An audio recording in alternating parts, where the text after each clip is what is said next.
Capítulo 198. Por naturaleza, Estados Unidos siempre ha participado únicamente en guerras que podía ganar. Los piratas berberiscos durante la expedición al norte de África. México, contra quien luchó para arrebatarle territorio. Desde la Guerra de Independencia hasta la Guerra Civil, donde independientemente de quien ganara, un estadounidense saldría victorioso. Incluso cuando la Revolución Industrial produjo barcos de hierro y armas de producción masiva, sus guerras no cambiaron. Cuando lucharon contra España a finales del siglo XIX. Cuando se unieron tardíamente a la Gran Guerra a principios del siglo XX. Solo participaron en guerras que podían ganar. ¿Por qué? Porque ni siquiera comenzaban una pelea si creían que iban a perder. Así es simplemente ese país. No sé si llamarlo sabio o estúpido. El riesgo de perder. Ese sistema democrático no tiene una entidad única que trascienda las instituciones, como la familia imperial, para asumir ese riesgo. Si a esto le sumamos la particular ubicación geográfica de Estados Unidos, tenemos el transeúnte perfecto que ignora por completo al buen samaritano moribundo en el camino. Bien, pero la situación ha cambiado. Claramente Estados Unidos intentó ignorar al judío caído en el camino, incluso promulgando la ley de neutralidad, pero vaya. El judío murió. No es solo eso. Ese judío muerto ha resucitado por nigromancia y está persiguiendo a Estados Unidos que pasaba de largo. El ladrón que mató al judío está controlando ese cadáver. Ahora entiende el nivel de terror que debe estar sintiendo Estados Unidos. Ciertamente da miedo. Su metáfora es extraordinaria. Como fui ayudante principal del distrito militar al igual que el general Roman, mi metáfora es algo tosca, pero más o menos así es. Ministro de Asuntos Exteriores, Beren Volkov. Un exmilitar que presume de la carrera más larga en el gabinete actual, con numerosas conspiraciones sin resolver detrás de su ascenso meteórico. Y una única línea que supera toda esa trayectoria. Volkov el antioccidental. Un hombre que detesta las potencias occidentales más que nadie, desprecia a Alemania y menosprecia a Japón. Sin embargo, Kornilov siente que la interpretación de este hombre, que parece deliberadamente parcial y estereotipada, parece correcta al menos en este momento. Por eso, mi interpretación es esta, que Estados Unidos lanzará una contraofensiva, reemplazará la Francia de Vichy por la Francia libre y derrotará a la Alemania nazi en batalla terrestre. Tonterías. Por más que FDR monopolice el poder, la inercia histórica no es algo que pueda cambiar fácilmente una sola persona. ¿Usted cree que hay algo más?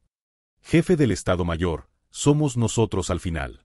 Nos tienen en mente, así como nosotros tenemos en mente a la Alemania nazi. Mientras los aliados y las potencias del eje se enfrentaban en la península italiana, los movimientos del ejército principal alemán que derrotó a Francia se dividieron en dos. 1. El ejército defensivo que protege Polonia, cercana a la capital. 2. El ejército ofensivo que abre un nuevo frente hacia Dinamarca. La familia real danesa se exilió cuando Francia cayó y sintieron la amenaza.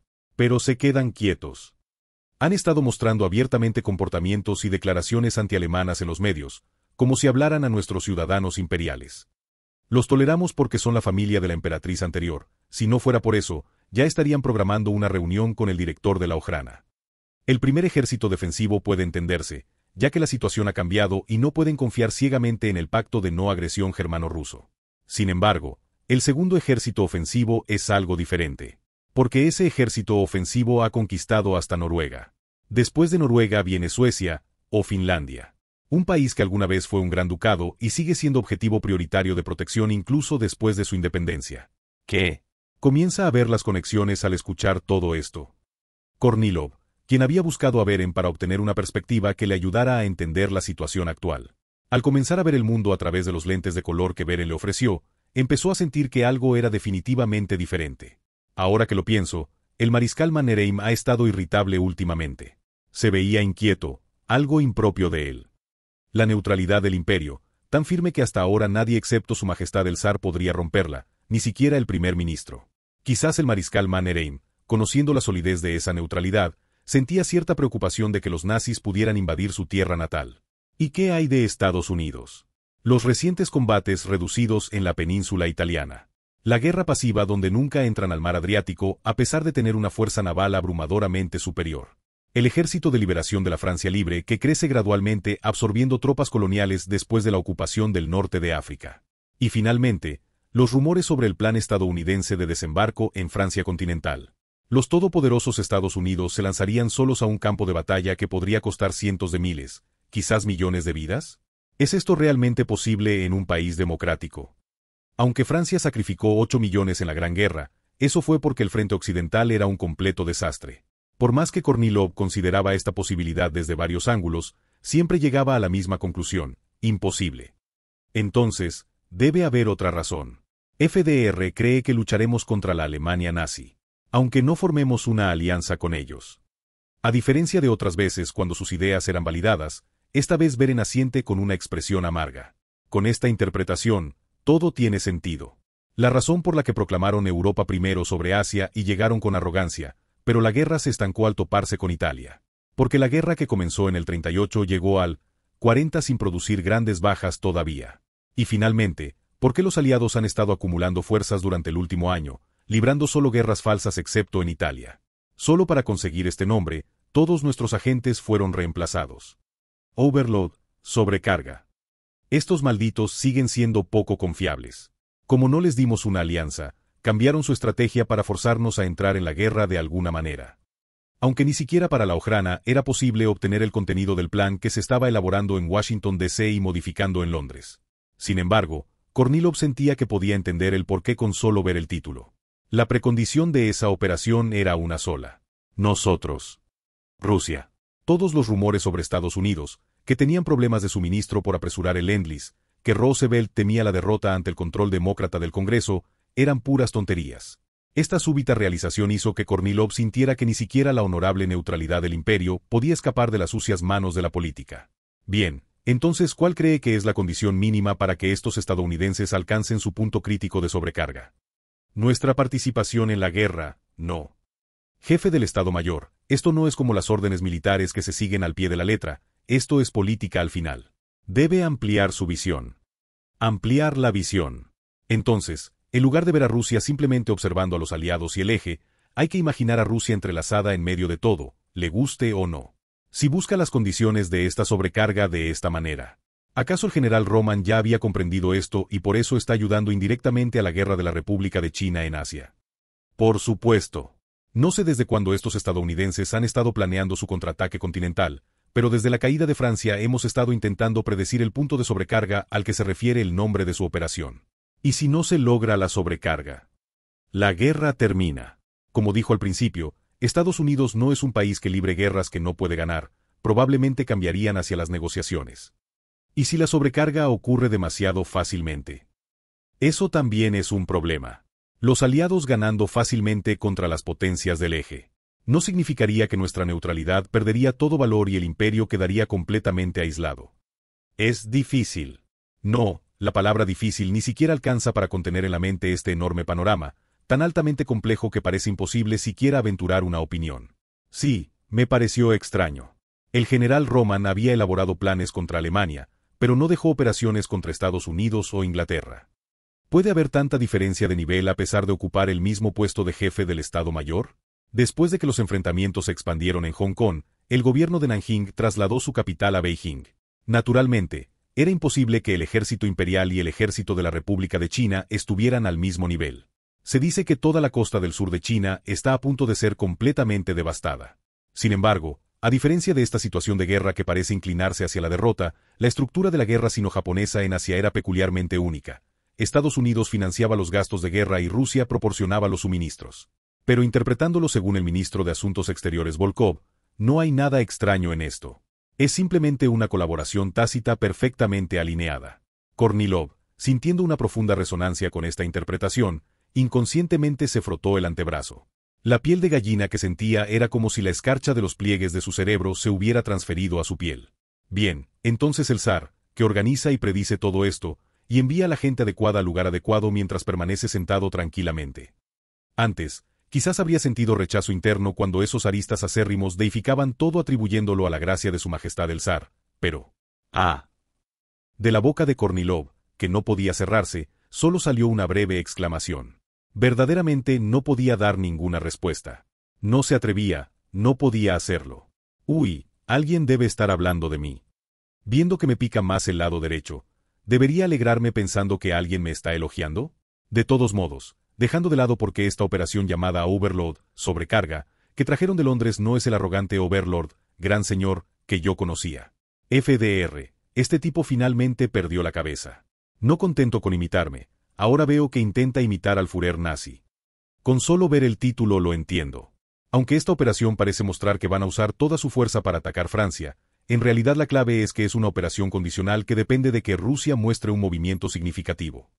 La sobrecarga en el nombre de la operación debe significar que planean sobrecargar a la Alemania nazi a través de Rusia. ¡Qué arrogantes! Ya es bastante que hayamos coordinado movimientos con la República de China en Asia, y aún así esperan más. Desde aquel último encuentro cara a cara hace 2 años, no había habido ni un solo punto de contacto, ni siquiera comunicación. Lo que pasaba por comunicación entre ambos era simplemente diplomacia entre naciones a través de representantes y funcionarios del Ministerio de Asuntos Exteriores, no conversaciones entre individuos. Aún así, podía entenderlo. Este Overlord. Director Bronstein, existe la posibilidad de que este nombre de operación nos haya sido filtrado intencionalmente. No podemos descartarlo, especialmente viendo los intensos cambios de personal en Londres. Si la filtración fue intencional, esta operación es real y a ellos no les importa cuánto descubramos. Ya que sería difícil revelar sus verdaderas intenciones con una operación falsa, FDR debe haber querido transmitirme esta pesada voluntad con toda sinceridad. O tal vez simplemente tenían una seguridad deficiente y fueron hackeados estúpidamente. Sea como sea, saltar Italia y desembarcar en Francia continental requiere una condición. El Frente Oriental. Si alguien escuchara la demanda descaradamente audaz de este presidente estadounidense, podría pensar, no basta con ignorarla, pero la realidad es diferente. Este tipo cree que yo predije esta guerra, que permití el surgimiento de la Alemania nazi, y que por eso Francia cayó y Estados Unidos y Gran Bretaña están sufriendo así. Y no solo eso, FDR debe estar convencido de que, sea cual sea la verdad, Japón también es un villano que yo cultivé. Y así proclama. Si ellos se retiran, ¿tengo la confianza de enfrentar solo a la Alemania nazi? Incluso si ganara, ¿realmente sería el mejor resultado que imagino? Estoy loco por decir estas cosas, pero ¿acaso tú no estás mostrando arrogancia ahora mismo? Nuestros canales diplomáticos están silenciosos, y Churchill todavía sigue parloteando sobre propuestas de alianza sin sentido. La República de China aguanta como puede y ahora que la caída de Noruega es segura, la neutralidad de Suecia es extremadamente inestable. Y los aliados están callados. Demasiado callados para haber recibido unos cuantos golpes en Italia. Continúan con su guerra falsa. Aunque creía haber marcado claramente una línea con la neutralidad y estar a 3 o 4 pasos de distancia de la guerra mundial, de alguna manera un papel con Overlord escrito ha llegado a mi escritorio. Una guerra estancada. Una elección forzada. La intención es obvia, pero el mensaje contenido en esa intención es poderoso. FDR quiere pasarme el rumbo de la guerra. Se estaba negando a seguir siendo arrastrado por mí. Capítulo 199. Si alguien me preguntara cuál es la ventaja de haber gobernado como zar por más de 40 años, sin duda podría señalar una. La toma rápida de decisiones. Si bien mi previsión y mi capacidad de gestión podrían ser sobresalientes, más importante aún es esta capacidad de decisión que trasciende todos los sistemas y estructuras. No necesitaba pasar por procesos engorrosos como votaciones en el Parlamento o manipulación mediática. Simplemente tomaba la decisión y asumía la responsabilidad. Cuando tomaba decisiones rápidas, 9 de cada 10 eran correctas, y con una tasa de acierto del 90%, podía permitirme enterrar ese único error. Sin embargo, esta decisión lanzada por FDR, sentado frente a los ventanales de la Casa Blanca, me impidió tomar una decisión rápida. O más precisamente, ya no era necesario tomar una decisión rápida. Todavía no podemos luchar contra la Alemania nazi. Si hubiéramos querido liderar esta guerra, lo habríamos hecho desde el principio. ¿El ejército nazi que había unificado Europa Central, Occidental y del Norte? Nunca pensé que nuestro ejército imperial fuera inferior a ellos. El problema es que si estos dos ejércitos se enfrentaran en un duelo a muerte, ninguno saldría bien parado. Incluso si abriéramos un frente oriental, al menos no sería ahora. Sin embargo, incluso pensándolo al revés, también es cierto que el argumento de FDR no tiene fallas lógicas. Si Estados Unidos sufre más derrotas aquí, no sería extraño que se retirara completamente de la guerra. De hecho, en la historia original, Estados Unidos no entró en la guerra hasta 1 año y medio después de la caída de Francia. Incluso cuando su cercana Inglaterra estaba medio muerta. Así que esas palabras deben ser verdad. FDR debe estar siendo sincero. Aunque esta guerra no es un juego de la gallina para ver quién de nosotros dos, FDR o yo, se atreve a ir más lejos, está claro que después de probar la dificultad de esta guerra en Italia, está tratando de voltear la mesa. Después de todo, una guerra terrestre sin un frente oriental, con millones de vidas en juego. Era evidente que esto traería una desesperación inimaginable a los Estados Unidos. Por eso puedo entenderlo. Debe estar asustado. Debe sentirse como el único cuerdo en un mundo que se ha vuelto completamente loco. Es reprochable que intente abandonar las tareas que se le han asignado por miedo a esa desesperación, pero eso es todo. Soy un zar comprensivo, puedo empatizar sinceramente incluso con el miedo de ese país. Es más, hasta puedo ver con cierta ternura este comportamiento que no sé si es una súplica o resignación. A estas alturas, que FDR voltee mi tablero, eso es algo que ni siquiera el Führer nazi que inició esta guerra podría lograr. Al final, se trata de dar esperanza. Una esperanza vana. La clave estaba en determinar cuánta esperanza dar. Ni demasiada, ni muy poca. Otra vez pensando en cosas malas. Anna. Mientras caminaba por el jardín sumido en mis pensamientos, sin darme cuenta mi mano izquierda estaba siendo sostenida por la suya. ¿Qué cosas malas? Todo lo que pienso es por el imperio. Y sinceramente quiero ayudar a otros. No es mentira. Si las cosas siguen así, el panorama en Europa sería demasiado unilateral, así que de alguna manera tenía que ayudar a Estados Unidos. Por supuesto, solo lo suficiente para que su realidad no cambie. Así que tienes dificultades para ayudar a otros. Así es la vida. Es difícil ayudar abiertamente, y si lo haces en secreto, no se nota. Probablemente Estados Unidos denunciará mi neutralidad como la diplomacia más egoísta que jamás haya existido, pero ese es su límite. Esta es una causa verdadera que solo yo puedo conocer y llevar a cabo, un camino para el bien del mundo.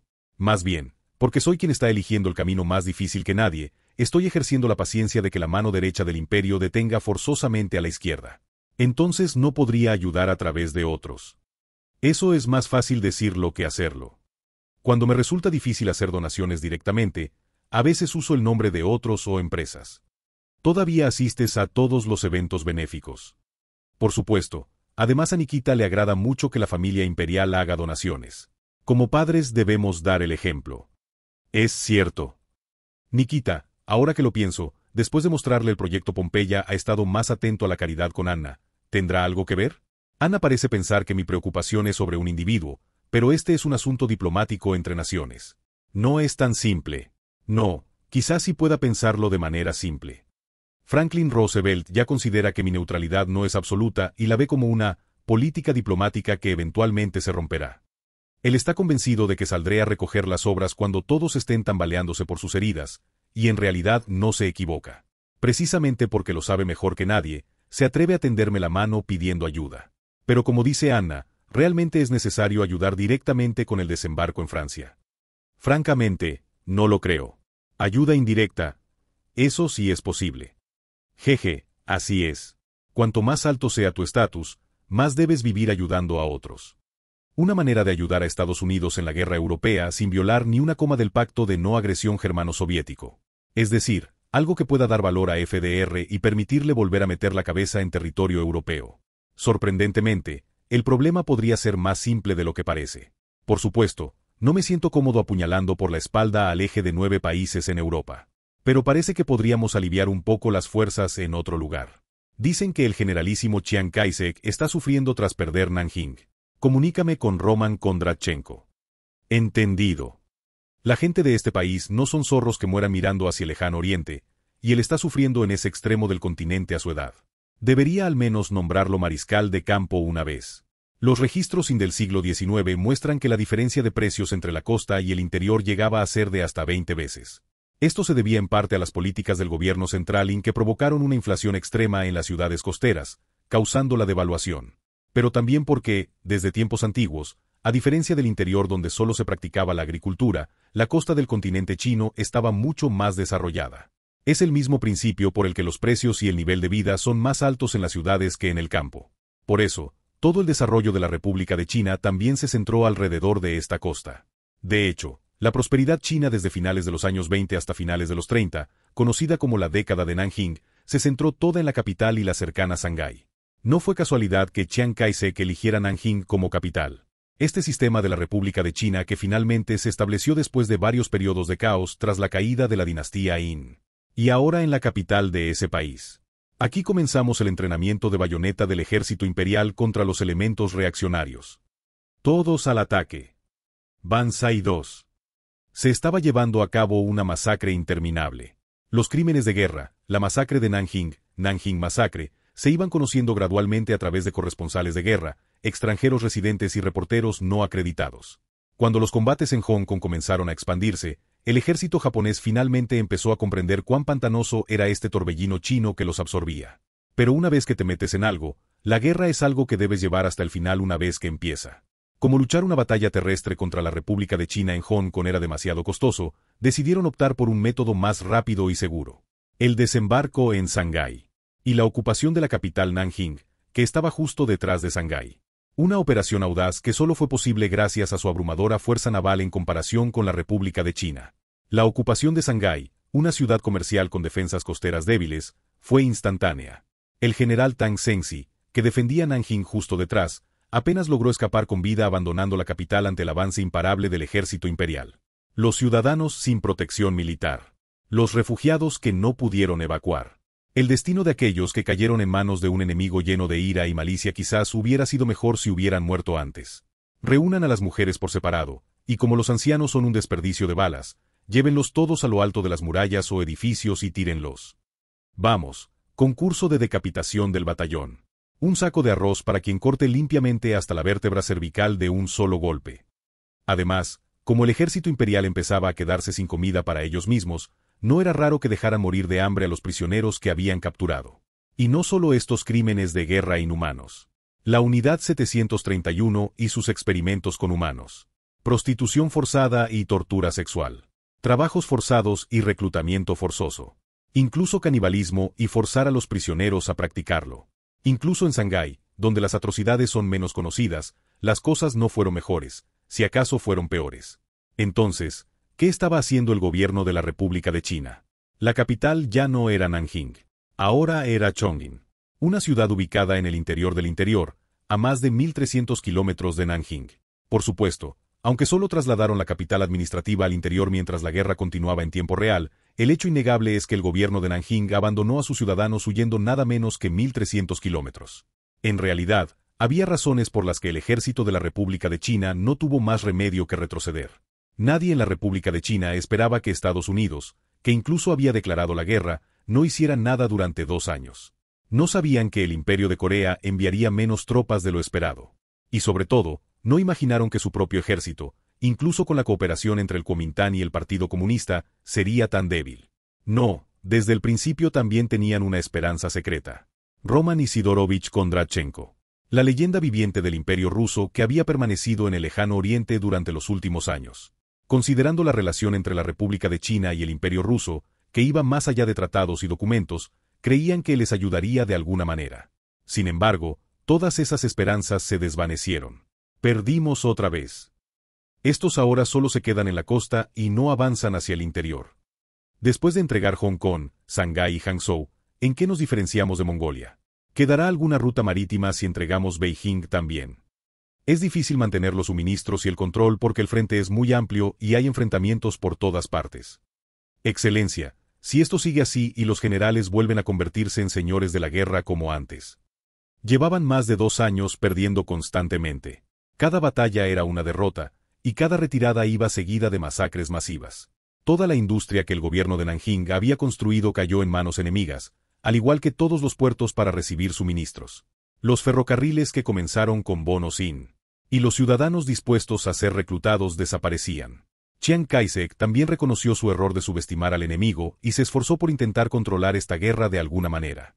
Trató de fortalecer los lazos con el Imperio de Corea, calmó al ejército comunista para evitar su deserción, y como último recurso, intentó aferrarse desesperadamente a Roman.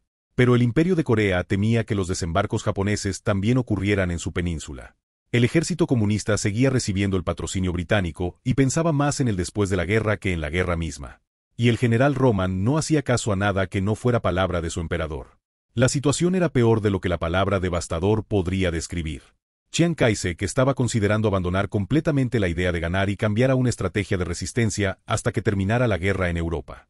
En ese momento de desesperación del líder de una nación, las tropas imperiales que avanzaban desde Tianjin hacia Beijing escucharon un sonido de vibración familiar. ¿Qué es eso? Lo que se ve a lo lejos. ¿No son nuestros tanques? ¿No son más grandes? Nah, deben ser tanques de nuestro territorio ocupado. Los tanques chinos son todos modelos antiguos. Probablemente ya no quede ninguno. Pero está lejos y no se ve bien. Aunque no eran muchos en número, el ejército japonés también operaba tanques de diferentes tamaños y los desarrollaba para diferentes propósitos. Por eso los tanques en sí eran muy familiares para los soldados. ¡Bum! Aunque por supuesto, eso no significa que estuvieran acostumbrados a ser atacados por ellos. ¿Qué? ¿Qué es esto? Es el enemigo. El ejército chino ha traído tanques rusos. Prepararse para el combate. Es un ataque sorpresa enemigo. Proyectiles que llegaban desde mucho más allá del alcance de los tanques. Después del primer sonido de explosión, el ruido de las detonaciones aumentaba exponencialmente como una lluvia monzónica. Con este nivel de potencia de fuego y blindaje, aunque todavía no habían podido responder apropiadamente, el ejército imperial también podía reconocer quién era el enemigo que los estaba atacando. Porque solo había un ejército con tal poder de fuego blindado. El ejército imperial ruso. Ah, les dije que fueran más moderados. Tiene sentido que el zar ponga a este viejo de nuevo en el campo de batalla. Para alguien que dice eso, se le ve muy contento. ¿Cómo podría estarlo? Pero, ¿ves esto? Este bastón de mando cruzado, esta insignia que no se había visto en el imperio en casi un siglo. Una insignia que, extraoficialmente, se dice que Alejandro II usó en tiempos de guerra. Un rango que, aparte de eso, solo se otorgaba como título honorífico a monarcas extranjeros, nunca permitiéndoles llevar las charreteras. Lo sé bien, Mariscal Roman. Jeje, Tukhachevsky. Dilo otra vez. Mariscal de campo. Ja ja ja ja ja. Un rango verdaderamente único en el mundo, que mantenía la singularidad del imperio ruso a pesar de haber adoptado el sistema europeo. Mariscal de campo. Roman, que había estado riendo por un buen rato, finalmente dejó de reír mientras miraba las nubes de polvo que se levantaban por las explosiones en la distancia. Ah, de verdad. Este sentimiento es indescriptible. ¿Quién es el comandante enemigo? No lo sabemos con certeza en este momento, pero quien comanda toda el área es el comandante del ejército de China Central, Yasuji Okamura. Como esperaba, nunca había oído de él. A juzgar porque no lo recuerdo, debe ser un pez pequeño. En realidad, sin importar quién fuera el oponente, el ejército imperial que había visto durante los últimos 2 años era una chusma sin táctica ni estrategia. Eran solo tontos que blandían brutalmente los números y el poder que se les había dado. Así no es como se hace la guerra.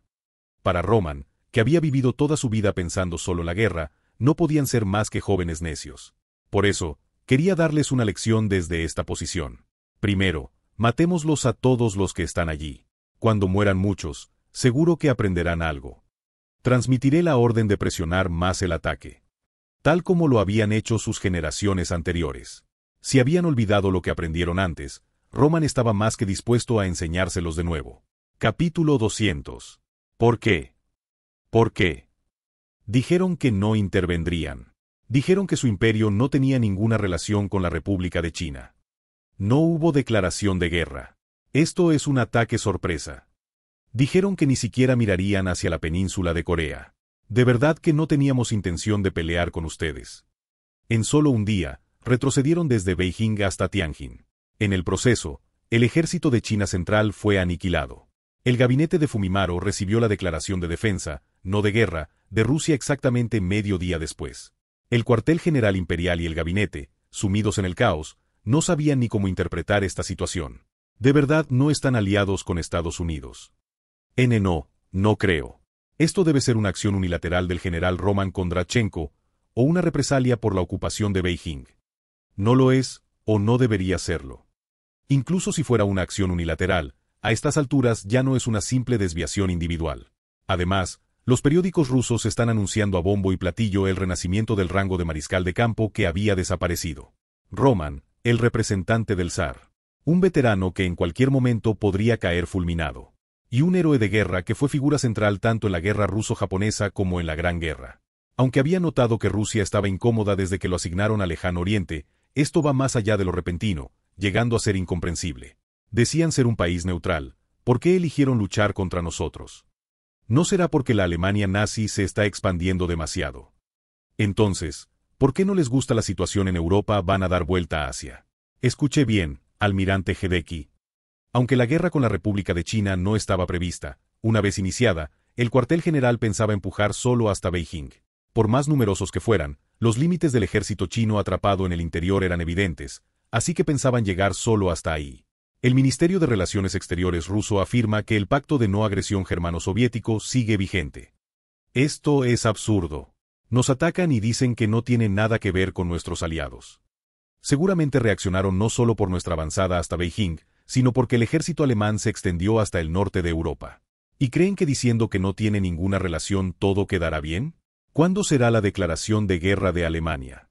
Bueno. Yosuke, por favor no me digas la estupidez de que nuestros diplomáticos no han recibido respuesta del Führer alemán. Todavía, no hay ninguna reacción. ¿Esto tiene sentido? ¿No hay reacción cuando atacan a un aliado?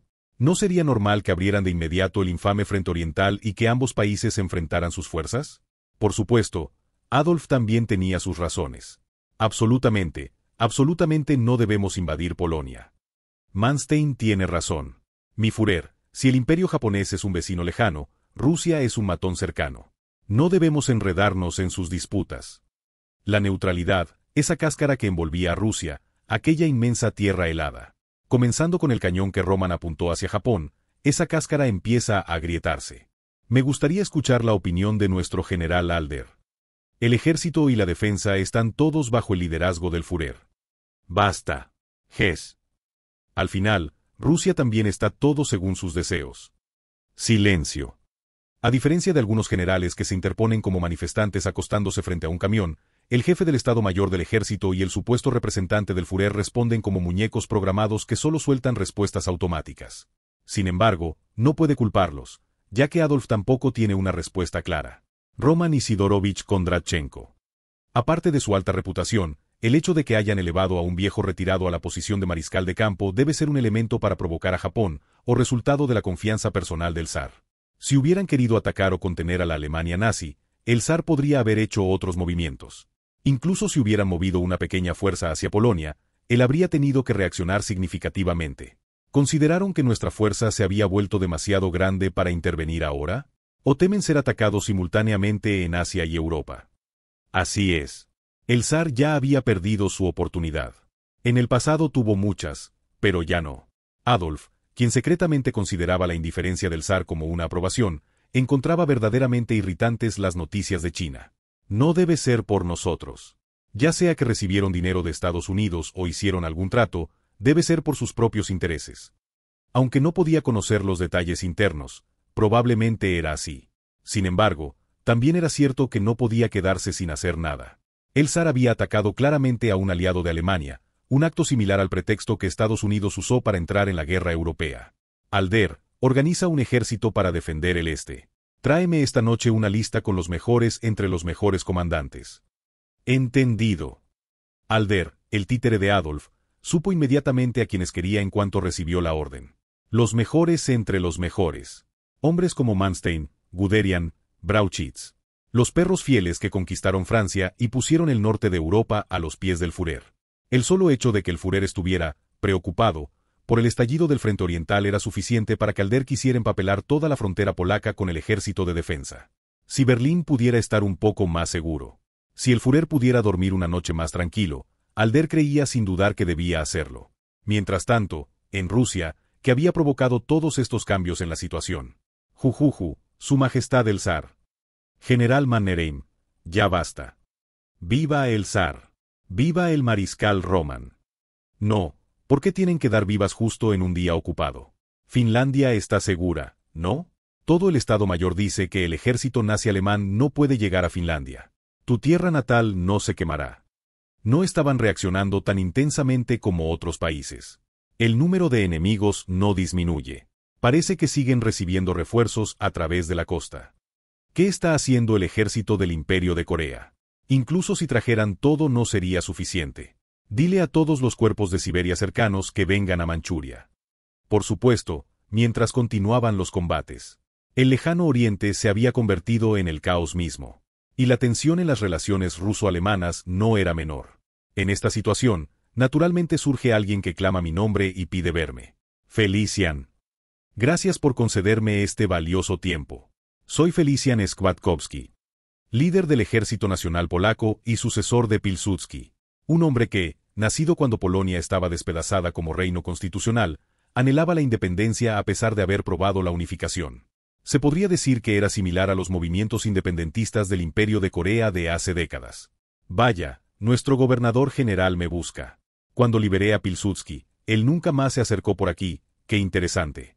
Por eso permití este encuentro. Pilsudski, sabiendo que su liberación de prisión fue puramente por mi misericordia, no volvió a participar en movimientos independentistas radicales. Más bien, fue fiel a este acuerdo tácito y murió hace 5 años combatiendo a los extremistas al frente del Ejército Nacional Polaco. Era claramente un líder y activista independentista que contaba con el apoyo unánime del pueblo polaco, y al mismo tiempo era la semilla de un dictador. Felician, el hombre que asistió más diligentemente que nadie a Pilsudski y que tras su muerte ascendió al cargo de gobernador general de Polonia. Dicen que desde la Gran Guerra hay buenos ferrocarriles hasta Polonia, pero viniste sin descanso hasta Petrogrado. Bien, ¿qué quieres decirme? Pilsudski, hasta el momento de su muerte, no se atrevió a levantar la cabeza. Sabía mejor que nadie que no era el momento de alzar la cabeza, y transmitió este papel a la siguiente generación sin cruzar la línea trazada entre nosotros. Me pregunto si aquellos que dejó atrás entenderán esto. Su Majestad el Zar, concédanos una oportunidad. ¿Oportunidad?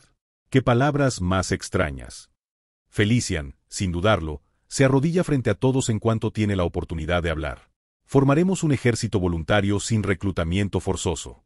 Organizaremos una unidad que seguirá las órdenes del ejército imperial y no temerá a la muerte si es necesario. No nos detendremos aunque mueran decenas, no, cientos de miles. Por favor, dé una oportunidad a nuestro pueblo. Según tengo entendido, Polonia es claramente parte de los pueblos eslavos occidentales. No es así, primer ministro. Parece que quedan algunos rebeldes. No se preocupe. Lo resolveremos todo en una semana. El rostro de Felician, que escuchaba impasiblemente la conversación entre el primer ministro y yo, se puso tan pálido que se le podían ver las venas. No es eso. Pedimos una oportunidad para probar nuestra lealtad. La voluntad de demostrar nuestra lealtad al zar más que nadie. Viendo que el sucesor no está mal, parece que Pilsudski lo educó bien antes de morir. Levántate. ¿Qué aspecto es este para un gobernador general? ¿O prefieres que este viejo te levante? Gracias. ¿No es una escena que podría malinterpretarse? Le ayudé a levantarse tirando de su brazo mientras le sacudía el polvo. La respuesta de Felician me agradó. Solo que por falta de explicación detallada no entendí exactamente. Entonces, dices que tu ejército nacional tendrá cientos de miles. Me atrevo a prometerle que ese número no tendrá límite. Jaja, ¿Pilsudski te dijo que respondieras así antes de morir? ¿Puedes formar un ejército? El general dijo que debíamos pagar el precio justo. Así es. Era natural que él combatiera a los grupos extremistas antirrusos como pago por liberarlo de prisión. Así son las verdaderas negociaciones entre naciones. No tiene sentido preguntar ahora si no quieren eso, o por qué pensaron así. Polonia, el punto donde converge la presión de ambos bandos. En realidad, aunque temían esta sensación de crisis, fueron ellos quienes más la desearon. Así que Felician no actúa así por mi coerción o presión. Bien, si tanto lo deseas. No puedo garantizarlo, pero te daré una oportunidad. Gracias. Tendrás que esforzarte tremendamente de ahora en adelante. Más bien, esto es una misericordia y oportunidad que concedo a él y su pueblo, para que el mayor número posible de tu ejército nacional pueda morir. ¿No es esta la benevolencia del zar? Verdaderamente, debo ser el gobernante más virtuoso en la historia del imperio. Hace unas semanas, durante un té entre madre e hijo, mi madre dijo algo extraño de repente. Así, tu padre parece estar tramando algo últimamente. ¿Qué? ¿Cómo decirlo? Parece que tiene malas intenciones. En fin, cuando paseaba conmigo por el jardín, soltaba risitas maliciosas. Madre, por favor cuénteme más detalles. Hijo, ¿por qué tan serio? Y entonces el general Roman, que estaba retirado, fue ascendido a mariscal y finalmente estalló el asunto en Asia. En China, el Lord Roman comenzó a revivir su infame reputación de juventud y todas las líneas de información, tanto internas como externas, estaban a punto de explotar. Después de ese incidente, Nikita pensó que su madre, más generosa que cualquier agencia de inteligencia del mundo, podría saber más información. Unos días después. ¿Cómo era? Algo sobre prepararse para recibir invitados. Pero ¿por qué siempre vienes corriendo a preguntar cada vez que terminas de hablar con tu padre? Deberían tener más conversaciones padre e hijo. Sí. El gobernador general de Polonia vino y se arrodilló ante padre, empezando a suplicar con palabras extrañas. pidiendo una oportunidad, diciendo que su pueblo quería morir. En fin, no eran palabras que saldrían de la boca de una persona normal. Pero más extraña fue la respuesta de padre. Aunque no puedo garantizarlo, si realmente te esfuerzas, entonces te daré la oportunidad de morir. Gracias. La gracia del zar es como el sol. Aunque se llame gobernador general, después de que desapareció el sistema de gobierno general, es prácticamente el líder número uno de Polonia. Y más aún, este hombre considerado el sucesor del ídolo del pueblo polaco, Pilsudski, expresaba su gratitud con lágrimas en los ojos. ¿Será que por ser joven todavía no entiende cómo funciona el mundo? ¿O esta situación está realmente loca? Aunque después de escuchar los antecedentes, la situación se vuelve más comprensible. Ah, de verdad. Mi benevolencia no tiene límites. Padre. Ese día Nikita se dio cuenta de que entender algo con la cabeza y aceptarlo son cosas muy diferentes. Capítulo 201. Se ha detectado movimiento de tropas en Polonia. Recuperación de Tianjin. El ejército del lejano oriente del Imperio ruso avanza hacia el sur. Este incidente sin duda impedirá que la Alemania nazi y Rusia vuelvan a unirse. Debemos movernos antes de que la situación se resuelva. Roosevelt, quien había contemplado el desembarco en Francia continental cuando todos se oponían a la operación Overlord y sugerían continuar con el desembarco en Italia. Como si se lavara de golpe la oscuridad de los últimos 2 años, el ambiente en DC era como un festival. Finalmente, Rusia se movía. Era prueba de que sus esfuerzos diplomáticos, la zanahoria que habían estado agitando bajo el disfraz de persuasión, había funcionado. Sin embargo, FDR no se dejó llevar por este ambiente. ¿Qué excusa dieron? Dicen que son voluntarios de la Brigada Internacional enviados a China. ¿Brigada Internacional? ¿Se refieren a la de la Guerra Civil Española? Parece que la imitaron. De hecho, también son multinacionales. Ni siquiera se esfuerzan en excusarse. El país de origen no se responsabiliza por los voluntarios enviados al extranjero. Para empezar, estos voluntarios, ya sean liberales o socialistas, participan según sus propias ideologías, por lo que es difícil que el país los detenga a todos. Sin embargo, si quien lidera a estos voluntarios agita su bastón de mando y mueve todas las flotas, tanques y aviones del lejano oriente, ¿no sería eso más bien un ejército rebelde o un señor de la guerra en lugar de voluntarios? ¿Se puede realmente llamar a eso un cuerpo de voluntarios? Sea lo que sea, debemos considerar que la ocupación china por parte del cuartel general imperial es ahora imposible. Aunque su reclutamiento supere los 4 millones, no pueden competir. Para empezar, el ejército de Chiang Kai-shek también se unirá. Especialmente si estos voluntarios destrozan al ejército regular japonés cada vez que lo ven. A estas alturas, se puede decir que es simplemente imposible que el zar traicione a Chiang Kai-shek y se una a Japón. Es decir, la política asiática de Rusia se ha fijado hasta cierto punto. Sin embargo, a FDR solo le disgustaba que este fuego no se extendiera a Europa. Si hubieran reaccionado un poco más fuerte. Si al menos alguien se hubiera asustado y hubiera disparado entre los eslavos y los nazis. La situación habría sido un poco diferente. Una guerra entre Alemania y Rusia no sería solo cosa de 2 países. Esa guerra se extendería más allá de Europa Central hasta los Balcanes, y sin duda arrastraría a países como Italia o Serbia. A diferencia de Estados Unidos, que rápidamente priorizó la guerra europea, Rusia seguía siendo extremadamente tibia hacia el viejo continente. Si esta era la respuesta que el zar había dado, la elección volvía a estar en sus manos. Ejecutar la operación Overlord ahora mismo. O esperar un poco más y buscar el momento adecuado. Yo lo veo diferente. Si la Alemania nazi se debilita, ¿no podría Rusia atacar primero? ¿Y si él los ignora hasta el final? Si el zar escribe otra página similar al anterior pacto de no agresión germano-soviético para apaciguar al Führer nazi. Para entonces, probablemente eso no bastará para calmarlos. Este terror eslavo es demasiado grande para contenerlo con un simple pedazo de papel. Si incluso desde otro continente el tamaño que ha desarrollado ese imperio se siente abrumador, ¿cómo será para la Alemania nazi que está justo al lado? Es increíble que no tengan trastorno obsesivo-compulsivo. A estas alturas, ambos países preferirían confiar en sus propios ejércitos que en un simple tratado para su seguridad nacional. A largo plazo, no se sabe si la situación mejorará más que esto. Más bien, llegando a la conclusión de que deben moverse antes de que esta situación se resuelva. Dile a Marsal. Vamos a freír algunos cerebros nazis. FDR no dudó. Era momento de contentarse con haber llevado al zar hasta aquí y seguir adelante.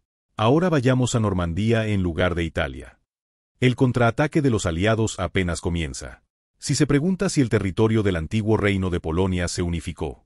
Aunque Rusia naturalmente dice que ellos unificaron Polonia, la verdad era un poco diferente. El lugar donde comenzó la infame reputación del Frente Oriental. Esa región que mostró despiadadamente el comienzo de una guerra de desgaste que destruyó la guerra de trincheras y lo infernal que podía volverse la vida. Ese horror en los ojos de esos generales alemanes, pensó. Vigos y Poznan. Como la Somme-Rouge francesa donde se prohibía el acceso a civiles, el territorio entre Alemania y Rusia se dividía por estas dos zonas devastadas. Ninguno de los dos países tenía razón para reclamar más territorio, ya que estaba plagado de minas, municiones sin detonar y alambre de púas, con un suelo no solo devastado sino también acidificado. Es decir, aproximadamente el 10% del territorio occidental de la antigua Polonia seguía en manos alemanas después de la Gran Guerra, y Alder mantenía allí un ejército más densamente concentrado que en cualquier otro campo de batalla. Como resultado, se podía ver reunidos en un mismo lugar a los mayores héroes alemanes que habían ganado fama en diferentes ramas militares, territorios, regiones y operaciones. Manstein, quien había ganado más influencia que Alder en el OKH después del éxito de Fall-Helm. Heinz Guderian, pionero de las fuerzas blindadas y el segador de Dunkerque. Ahora que lo menciono, gracias por decir frente a todos que era posible atravesar las Ardenas cuando presenté Fall-Helm por primera vez. Bah, no hay que agradecer esas cosas. ¿Qué es imposible para un soldado? Simplemente hacemos lo que nos ordenan. Un año de diferencia. Una tendencia innovadora y progresista. Y finalmente, una mentalidad que, aunque leal a Alemania, no había perdido la razón ante el nazismo. Los dos se respetaban sinceramente más allá del rango y se agradaban personalmente. A unos 30 minutos en auto de aquí está la zona de peligro. Si vas de noche, a veces se oyen animales salvajes explotando minas, pero en fin, después de décadas, esa tierra es simplemente grotesca. Ha ido personalmente a ese lugar peligroso. No voy todos los días a tomar aire. Aunque Manstein era recto y sereno, mientras que Guderian parecía estar a punto de saltar en cualquier dirección, aún así. Cada vez que visito ese lugar donde queda plasmado el enfrentamiento entre el difunto presidente Hindenburg y el mariscal Roman de Rusia, que aún no muere, siento que su guerra fue de otra dimensión. Dicen que el mariscal Roman metió todos los cuerpos de ejército que trajo de Siberia intentando empujar ambas ciudades simultáneamente. No ha habido batalla en la historia de la Tierra que haya causado tantas muertes en tan poco tiempo. Incluso Guderian, quien presenciaba los horrores de la guerra en primera línea más que cualquier otro general, no podía evitar sentirse solemne cerca de estas dos ciudades. Aunque ahora solo quedaban rastros. Las calles están llenas de cadáveres podridos reducidos a huesos, y los casquillos de cobre y los cráteres de proyectiles se extienden hasta el horizonte. En comparación, la victoria en Dunkerque parece un juego de niños. Este es verdaderamente un lugar donde se entiende el grandioso nombre de Gran Guerra. Por eso siento lo mismo cada vez. No debemos ir a la guerra contra Rusia. Si el frente oriental se abre de nuevo, Alemania verdaderamente perecerá. Habla con una debilidad impropia de usted. No basta con ganar. Victoria. Usted debe saberlo mejor que nadie, habiéndolo estudiado tanto. Los académicos registrarán que Roman Kondrachenko derrotó a Hindenburg, pero la realidad es que ambos perdieron. Sin embargo, la victoria de Roman no se desvaneció simplemente porque el imperio ruso tenía la resistencia para respaldar el sacrificio que él creó. Por otro lado, la razón por la que la derrota de Hindenburg se sintió más grande fue porque el imperio alemán de la época carecía del peso para soportar esa derrota. Manstein también asentía silenciosamente ante la firme afirmación de Guderian. Durante la Gran Guerra, en el frente oriental no hubo victorias completas ni derrotas totales. Constantemente había más de 3 millones de soldados estacionados defendiendo el frente, y cuando se concentraban en un punto, esa zona se volvía inhabitable para los humanos durante al menos un siglo. Sin embargo, si surge el frente oriental, solo hay una respuesta. Hay que empujar con una ofensiva inicial. Si intentamos aguantar, la ola eslava inundará hasta Berlín. Exactamente. Si alguien preguntara por qué no atacar primero entonces, Guderian podía asegurar. Ni siquiera con 3 engaños como Fall-Helm llegaríamos a Petrogrado. Es simplemente imposible ganar. Es físicamente imposible avanzar por ese vasto territorio por sorpresa y derrotar al enemigo. Quizás sería más fácil que tuviera éxito la campaña rusa de Napoleón. Sobre todo, Guderian podía entender. Un país que renunció a su marina desarrolló su ejército. No sería extraño que tuvieran decenas o cientos de planes contra Alemania. ¿Y si comienza el reclutamiento? Ni lo mencione. No hablan por sí solas las dos ciudades polacas donde aún no puede vivir ni una sola persona. El mariscal Roman lo arrasaría todo. Si se implementara la movilización total del imperio ruso, Roman Kondrachenko, que está en el lejano oriente, volvería a esta tierra. Y sin pestañear ante la muerte de cientos de miles o millones de sus soldados, pavimentaría con cadáveres el camino hasta Berlín. El peso que ejerce solo por existir una población que supera fácilmente los 200 millones. Y si se consideran los países eslavos que se unirían, ese número es inimaginable. Pensándolo así, no es difícil entender por qué el Führer y el jefe del Estado Mayor Alder sobreinvierten tanto en el frente polaco. Si ceden aquí, Berlín está justo detrás. Sin embargo, que lo entendieran no significaba que no les preocuparan los otros frentes. Era natural que cuantas más tropas se concentraran en Polonia, más vulnerables quedaran otras regiones. Mi general, ha habido bastantes cambios de personal, sabe quién será asignado a Francia. Con sus logros en Italia confirmados, y como el general Rundstedt probablemente se retire pronto al frente interno, ¿no será el general Erwin Rommel? No hay nadie que pueda reemplazarlo como comandante de teatro. El general Erwin Rommel. El ministro Goebbels ha estado gritando el nombre de Erwin Rommel día y noche por todas partes, así que no podemos ignorar su reputación. Parece que el Führer también confía en el general Rommel. De hecho, había oído que la popularidad de Rommel en Italia había alcanzado casi el nivel del Duce. Si no hubiera sido un general alemán, el Duce, cegado por los celos, probablemente lo habría matado. Con el general Rommel, no solo no se dejará manipular por Petain de Vichy, sino que podrá utilizar las tropas bajo su control. Personalmente no lo conozco, pero es sin duda un comandante excepcional. Seguramente será así. Pero, ¿por qué pregunta por el nombramiento en Francia? En realidad, hay algo que quería comentarle. Un tema que podría seguir naturalmente al de los nombramientos. Aunque Manstein controlaba firmemente el OKH y reconocía a Guderian, se adelantó por si pensaba pedirle algún favor. Le advierto de antemano, rechazo los favores personales. No es un favor indebido. Solo que tengo un subordinado prometedor y me gustaría que lo considerara. ¿Quién es para que el mismísimo segador de Dunkerque hable así? Cuando Manstein respondió como si al menos quisiera escuchar, Guderian contestó inmediatamente. Es el comandante de la tercera división Panzer del XIV Cuerpo Panzer bajo mi mando. Debe haber oído de él. Walter Model. Walter Model. ¿Por qué precisamente él? Guderian, quien había ascendido rápidamente después de Dunkerque y había luchado junto a numerosos subordinados. Manstein no pudo evitar sentir curiosidad por el primer hombre que Guderian recomendaba. Me creería si le dijera que es el único que ha cumplido perfectamente mis órdenes en los últimos 2 años. Lo enviaré de inmediato. ¿Qué? ¿Lo dice en serio? Así es. Guderian, un comandante cuyas posiciones de ayer y hoy podían estar separadas por cientos de kilómetros debido a su loca velocidad de avance. ¿Hay un comandante que puede satisfacer las exigencias de avance de este Guderian? ¿No es este el tipo que montaba personalmente en vehículos blindados quejándose de que sus comandantes subordinados eran lentos? Un ejército que no duerme. Una unidad que toma drogas en lugar de comida. Solo por el hecho de que tuviera la capacidad de ejecutar las órdenes de Guderian en ese nido de locos, Manstein consideró que no necesitaba ver nada más. Es un talento demasiado valioso para estar bajo mi mando. Es como si tuviera un aroma similar pero diferente al mío. Vaya, este amigo suena prometedor. El general de división Walter Model, que había estado simplemente rodando bajo Guderian. Así se decidió su traslado a Francia. Capítulo 202. Comandante supremo de la operación, Duc de Eisenhower. Comandante del 21º Grupo de Ejércitos destinado al campo de batalla, Bernard Montgomery. Viendo las designaciones, Estados Unidos tenía el control operativo mientras que Gran Bretaña compartía parcialmente el mando.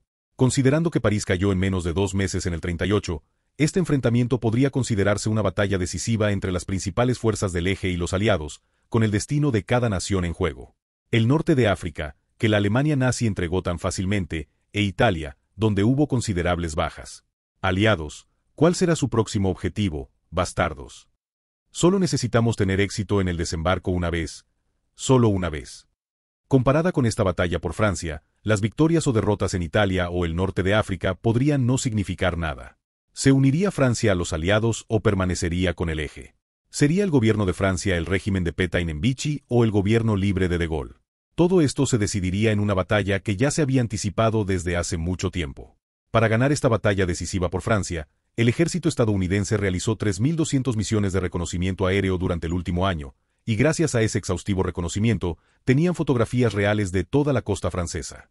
De igual manera, conforme aumentaban los excesivos reconocimientos aéreos enemigos y los combates aéreos, mejoraba el nivel de las baterías costeras y antiaéreas de la Alemania nazi. Se podía ver cuán hábiles se habían vuelto ambos bandos en la guerra de recursos, ya que la obra maestra nazi, el cañón antiaéreo de 20 mm Flak 30, había sido reemplazado completamente por el Flak 38, que disparaba más rápido y en mayor cantidad. De todos modos, tanto los aliados como el eje lo sabían. Vendrán por el oeste, específicamente por la costa cercana a Inglaterra. Entonces será Calais o Normandía. Si los aliados no iban a aventurarse en un avance de más de 1500 kilómetros desde Roma, Italia, pasando por el sur de Francia, tendrían que desembarcar en la costa noroeste de Francia, y solo había dos candidatos posibles.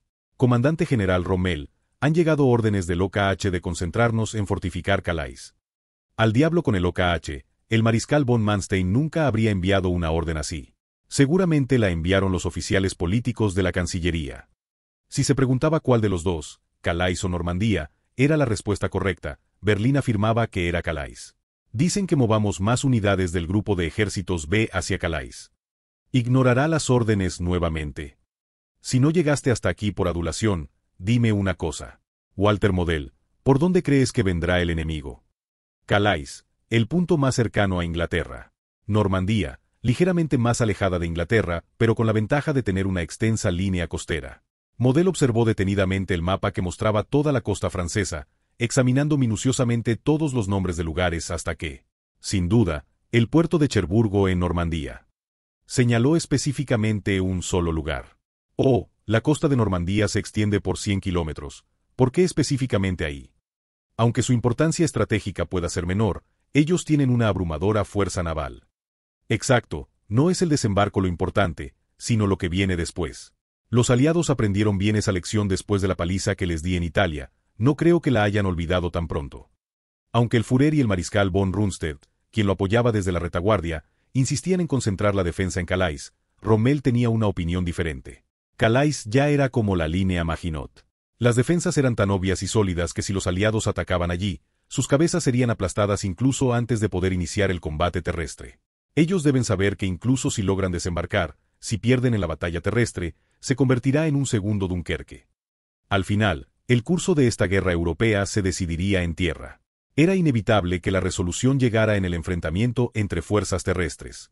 Por eso Rommel, tan pronto como fue nombrado comandante del grupo de ejércitos B, comenzó los preparativos.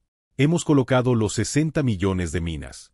Las minas navales ya se han agotado y hemos solicitado más a la retaguardia.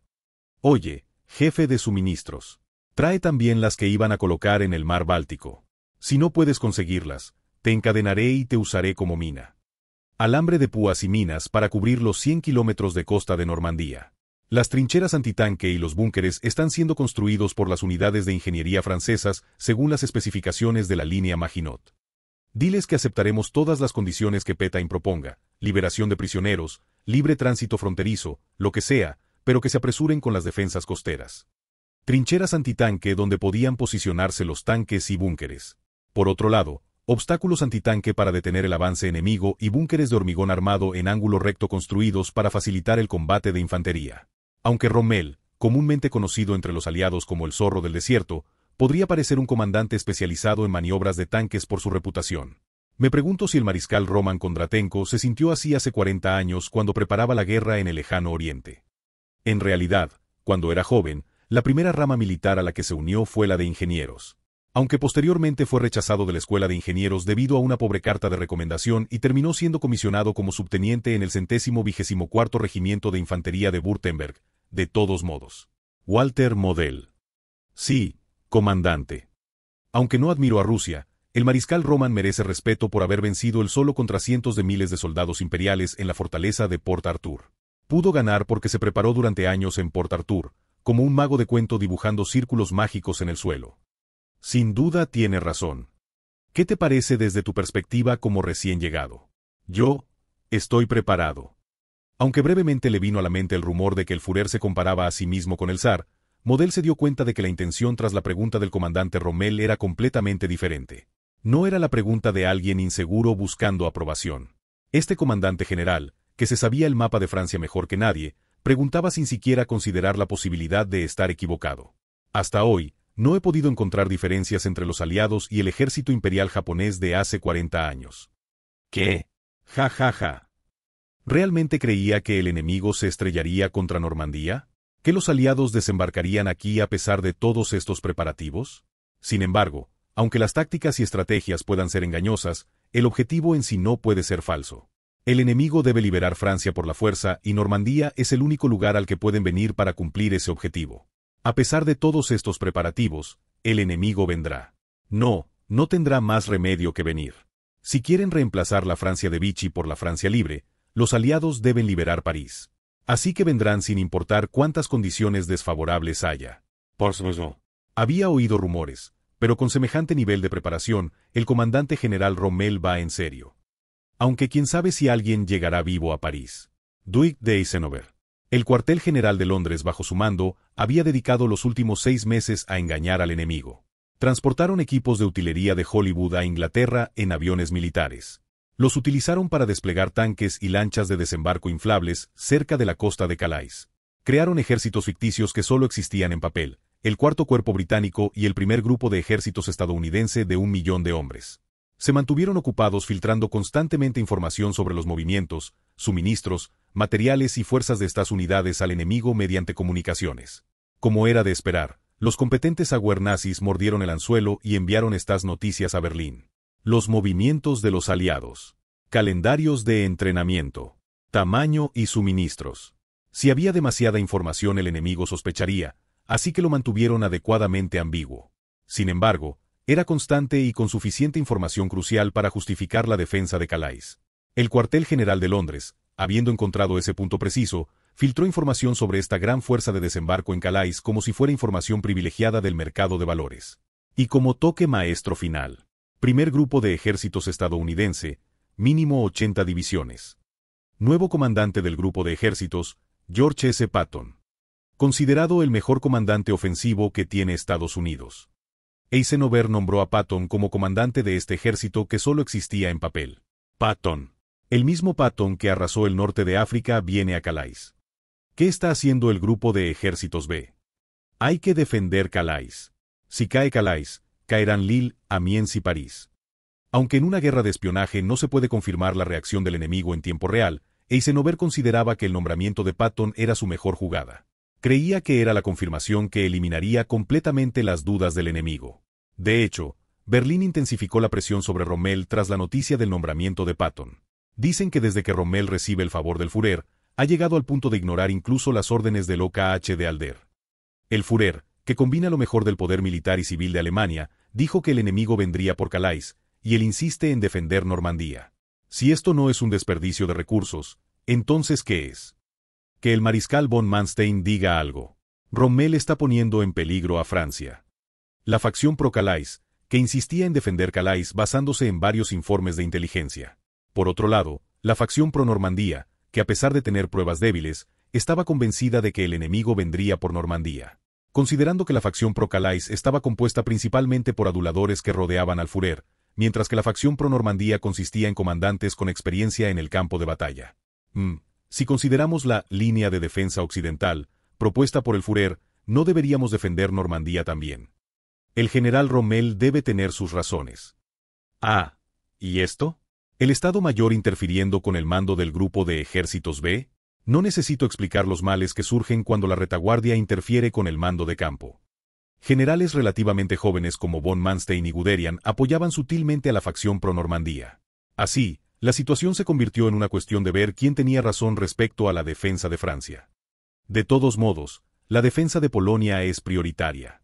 Los aliados nunca podrán tomar Francia. ¿No es su única ventaja el poder naval? En realidad, se estrellan contra nuestras defensas antiaéreas todos los días.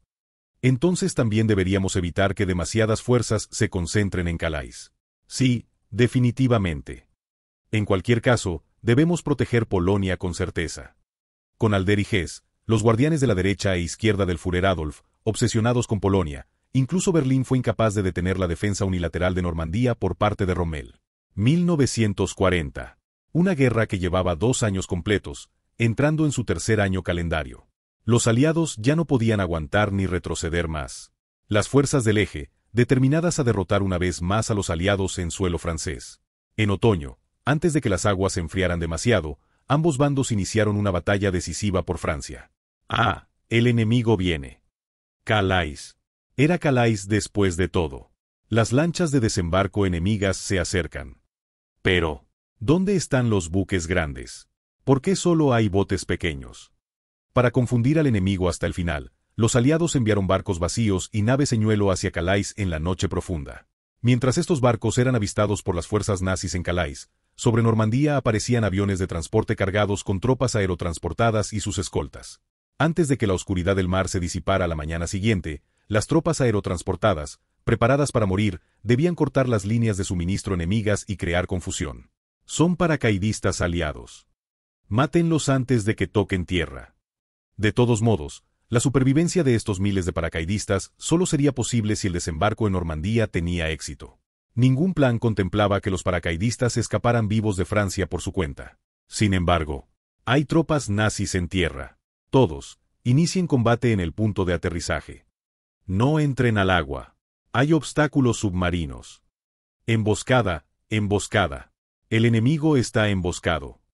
Rommel, quien siempre había valorado altamente la capacidad de transporte aéreo del enemigo, anticipó que esa capacidad se traduciría en tropas aerotransportadas.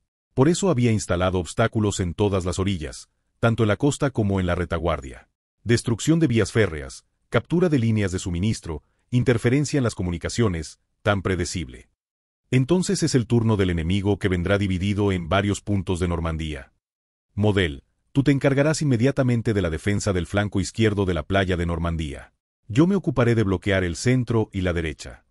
Desde el principio, nunca hubo intención de ganar deteniendo completamente el desembarco costero. Lógicamente, si se envían millones de tropas continuamente hacia la costa, aunque se amontonen los cadáveres como montañas, eventualmente lograrán penetrar. Ya que está claro que Calais es un engaño, dejemos solo una parte allí y llamemos a todos los demás a Normandía. Entendido. Al final, la mejor opción es ganar la batalla terrestre contra el enemigo que logre desembarcar y expulsarlos. Sí, si hubiera que hacer una comparación. Revivamos aquí los recuerdos de Dunkerque. Tal como lo hizo Guderian durante la Operación Sichel. Capítulo 203.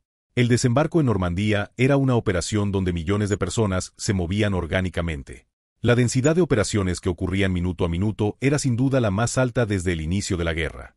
Los barcos dragaminas deben regresar dentro de las 4 horas después de la medianoche. Deben retirarse incluso si no terminan el trabajo. Cuando amanezca comenzará nuestro bombardeo. La primera prioridad fue el despliegue de dragaminas para cortar las cadenas y eliminar las minas de anclaje. Por supuesto, si las minas de anclaje se dejaban sin desmantelar, flotarían hacia la costa. No podemos eliminarlas todas. Son demasiadas. Apenas podemos asegurar una ruta. Probablemente hay muchas minas que no hemos detectado. Sin un mapa de minas creado por la Alemania nazi, era difícil con la tecnología de detección submarina de la época eliminar minas y navegar. Cuando el tiempo para las operaciones de dragado llegaba a su fin, la retaguardia francesa ya estaba en pleno combate. Este patrón de bengalas. No son paracaidistas británicos, son la resistencia de la Francia libre. Sargento, ¿qué son esos que tienen una estrella añadida al patrón de bengalas? ¿Qué más podrían ser? Son resistentes del Partido Comunista Francés, PCF, que reciben el sucio apoyo británico. Aunque quizás no igualaban a las tropas aerotransportadas en número, los resistentes estaban mejor adaptados para operar desde el principio. Su misión principal era cortar las vías férreas y las líneas de comunicación enterradas junto con las tropas aerotransportadas que caían del cielo. Una vez que esta misión tuviera éxito, su objetivo final sería destruir las instalaciones eléctricas. Sin embargo, el problema con la resistencia, que podría ser más efectiva que las tropas aerotransportadas dependiendo de su uso. Van. Sé cómo. Te lo buscaste por usar tanto la radio. Era demasiado obvio. Era obvio que intentarían cortar las líneas de campo de todos modos. A diferencia de las tropas aerotransportadas que se desplegaban el mismo día, las actividades de la resistencia habían sido graduales y prolongadas, por lo que la Alemania nazi ya las anticipaba. Los aliados querían perturbar la retaguardia para la operación de desembarco, mientras que las fuerzas nazis intentaban impedirlo. El engaño en Calais, el dragado de minas y los combates en la retaguardia comenzaron antes del amanecer.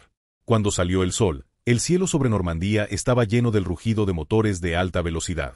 Considerando la terrible precisión de los bombardeos nocturnos y el poder antiaéreo que se duplicaba, los aliados lanzaron 2.200 aviones simultáneamente justo al amanecer. Su objetivo no era enfrentarse a la Luftwaffe, sino bombardear para el desembarco de las tropas terrestres. Aviones enemigos avistados. Aviones enemigos avistados. No huyan. Enfréntense a ellos. El cielo de esa madrugada fue más intenso que cualquier batalla de Inglaterra que destruyó el este de Londres. Aunque no era completamente oscuro, las tropas aliadas llegarían a esta playa antes de que terminara este amanecer azulado. La fuerza aérea, que debía arrasar esta playa como fuera y protegerla hasta que se completara el puerto temporal, no podía evitar el combate ni debía hacerlo. Mariscal Kesselring. Sí, yo también lo vi. Estos bastardos nos están ignorando y están dispuestos a morir por la batalla terrestre. Parece que intentan imponerse por superioridad numérica. Superioridad numérica, bien. Pero ¿de qué sirven los que vuelan cuando se meten en la pelea de los que se arrastran abajo? Por supuesto, desde el punto de vista de la Luftwaffe, esto era un descarado desprecio hacia ellos. El combate entre las fuerzas aéreas que se negaban a retroceder continuó en el cielo. Sin embargo, todo esto era solo preparación. La verdadera batalla estaba entre los aliados que intentaban desembarcar cortando las aguas ascendentes y las fuerzas nazis que intentaban detenerlos. ¿Aproximadamente cuántos serán? Dicen que el enemigo viene dividido en 5 grupos, así que al menos 100.000 deben estar viniendo a esta playa occidental. Y esos son solo la vanguardia. Si logran desembarcar, traerán más tropas desde su territorio. Ya se decía que había 10.000 enemigos de las tropas aerotransportadas en la retaguardia. Probablemente planean capturarlos a todos y desembarcar mientras las tropas de reserva se unen aquí. Hasta el día en que Model fue asignado a Francia, los altos comandantes como el mariscal von Rundstedt y el general Weppenburg insistían en que la defensa en la playa era imposible. Decían que eventualmente serían superados por el volumen y que simplemente deberían ceder la playa de Calais. Tenemos 50 divisiones del grupo de ejércitos B y otras fuerzas en el oeste. 18 en la dirección de Bélgica-Holanda. Y 22 divisiones de reserva y fuerzas de ocupación territorial. Pero el enemigo vino a Normandía, no a Calais. En cambio, el enemigo, a lo mucho tendrán unas 10 divisiones. Cualquier transporte adicional tendrá que realizarse en varios viajes. Ni siquiera sus números de desembarco son abrumadores. Y además, se enfrentan al general Rommel. Desde la perspectiva de Model, él era el comandante más independiente y brillante que había conocido.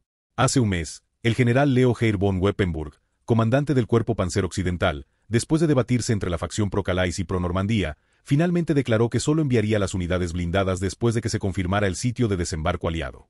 Ante esto, el general Rommel arremetió contra la Cancillería del Reich y el OKH, exigiendo que destituyeran a uno de los dos, al general Heer o a él mismo. Incluso el comandante Rommel, que no carecía de perspicacia, liderazgo ni capacidad de decisión, había dicho: no necesitamos obsesionarnos con impedir el desembarco. ¿Era realmente imposible defender la playa? Aunque Model, siguiendo las palabras del comandante Rommel, no tenía intención de insistir en detener al enemigo completamente en la costa. Esto es demasiado. Es grave. Coronel Alfred, si hubiera sido un desembarco simultáneo de 1.000.000, lo habría abandonado sin pensarlo, pero tengo la sensación de que los aliados me están poniendo a prueba. No tenía ni la más mínima intención de cederlo fácilmente. El enemigo era demasiado escaso para entregárselo así. Para Model, esas decenas de miles de vidas no parecían un precio adecuado por esta playa. Un teniente que se había alistado como subteniente, un sargento primero, y un suboficial graduado de la Escuela de Suboficiales Profesionales. 3 hombres liderando a 27 soldados en una pequeña lancha de desembarco. Ninguno de ellos había dormido desde la noche anterior. ¿Puedo fumar un cigarrillo? El sol aún no ha salido completamente. Si ven el fuego moriremos todos. Ya se oyen disparos de todas formas, ¿no? ¡Ah! Cuando un soldado nervioso intentó encender por costumbre un camel de la ración, el sargento veterano se lo quitó de un manotazo. Patrick, no fumes. Ese sargento, ¿no sería mejor que usted también fumara uno? Podría ser el último.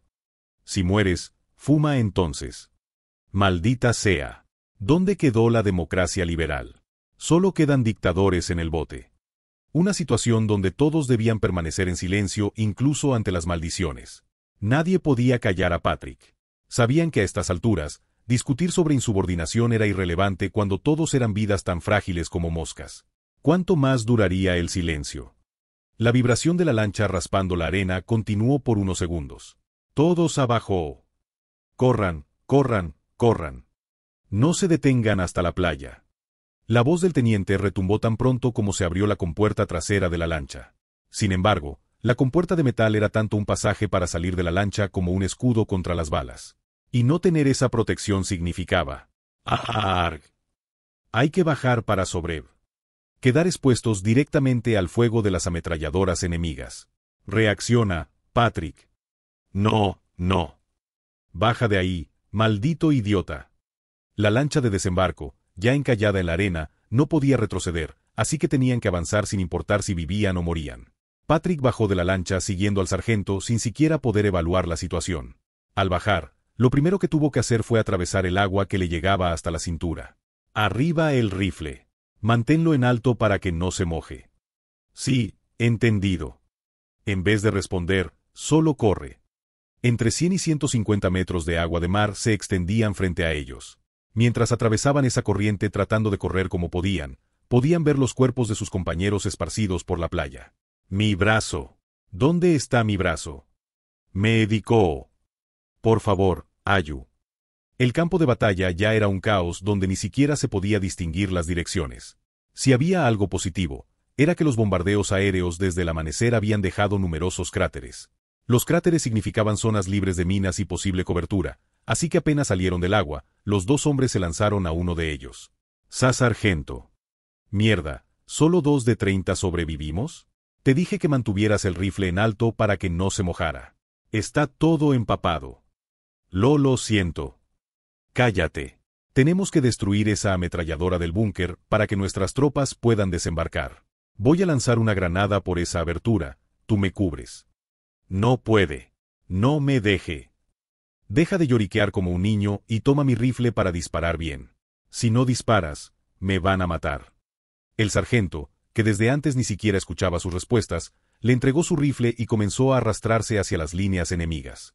Aunque las minas seguían explotando a ambos lados, a él no parecía importarle si una le estallaba bajo el vientre, pues no dejó de arrastrarse. En apenas un minuto, el sargento llegó al búnker de la primera línea enemiga. Solo tenía que levantarse y lanzar la granada. ¡Arg! Perdón. Un soldado de infantería nazi alemán, que había anticipado ese ataque desde hace tiempo, lo acribilla con su subfusil. Patrick, quien debía cubrirlo desde atrás, ya solo repetía las mismas palabras mientras se cubría la cabeza dentro del cráter. Quiero ir a casa, a mi casa. Mamá. Patrick, el único sobreviviente de los 30 hombres. Mejor mátenme. Quiero morir. Por favor, mátenme. En un cráter de la playa con nombre código Omaha, había llegado al punto de suplicar por la muerte mientras abrazaba sus rodillas. ¿Sería que una mano salvadora descendió hacia Patrick? Mientras intentaba encender un cigarrillo en medio de todo esto, una breve sombra lo cubrió. ¡Bom! Un misericordioso proyectil de alto explosivo de 105 milímetros puso fin a sus temores de un solo golpe. ¿El número de estos tipos es menor de lo esperado? ¿Habrá disminuido su capacidad de transporte? ¿O serán más logros de nuestro U-Boat? No es eso, parece que pensaron que ocupar la playa sería fácil. Después de que el desembarco enemigo sea repelido, entraremos inmediatamente en reorganización. El enemigo sin duda volverá hoy, o mañana a más tardar. Walter Model permanecía impasible aunque los proyectiles de artillería naval enemiga de gran calibre explotaban frecuentemente a corta distancia. Él se sintió decepcionado por el menor número de enemigos de lo previsto, pero al mismo tiempo aumentó sus expectativas. Si no querían que todos estos sacrificios fueran en vano, el enemigo tendría que volver sin falta. Las fuerzas aerotransportadas angloamericanas ya estaban siendo eliminadas y la resistencia estaba siendo aplastada donde fuera vista, así que incluso con sus planes alterados, no tenían más opción que volver. Y eso significa que probarán que el primer grupo de ejércitos estadounidense no era falso. El engaño de Calais. La verdad de Normandía. La mentira de los aliados había sido descubierta hace tiempo. Entonces, la única opción que les quedaba era volver a esta playa para pagar el verdadero precio en sangre. Realmente, desde el punto de vista de Model, no parecía haber otra manera en que pudieran tener éxito en el desembarco. Las fuerzas de reserva de París se unirán mañana por la tarde. El mariscal Pétain también ha prometido una defensa firme del suroeste de Francia. Si ese hombre no quiere ser reemplazado por la Francia libre, más le vale defender con todo. Según los informes de reconocimiento aéreo, los buques de guerra enemigos no se habían retirado, pero los transportes sí.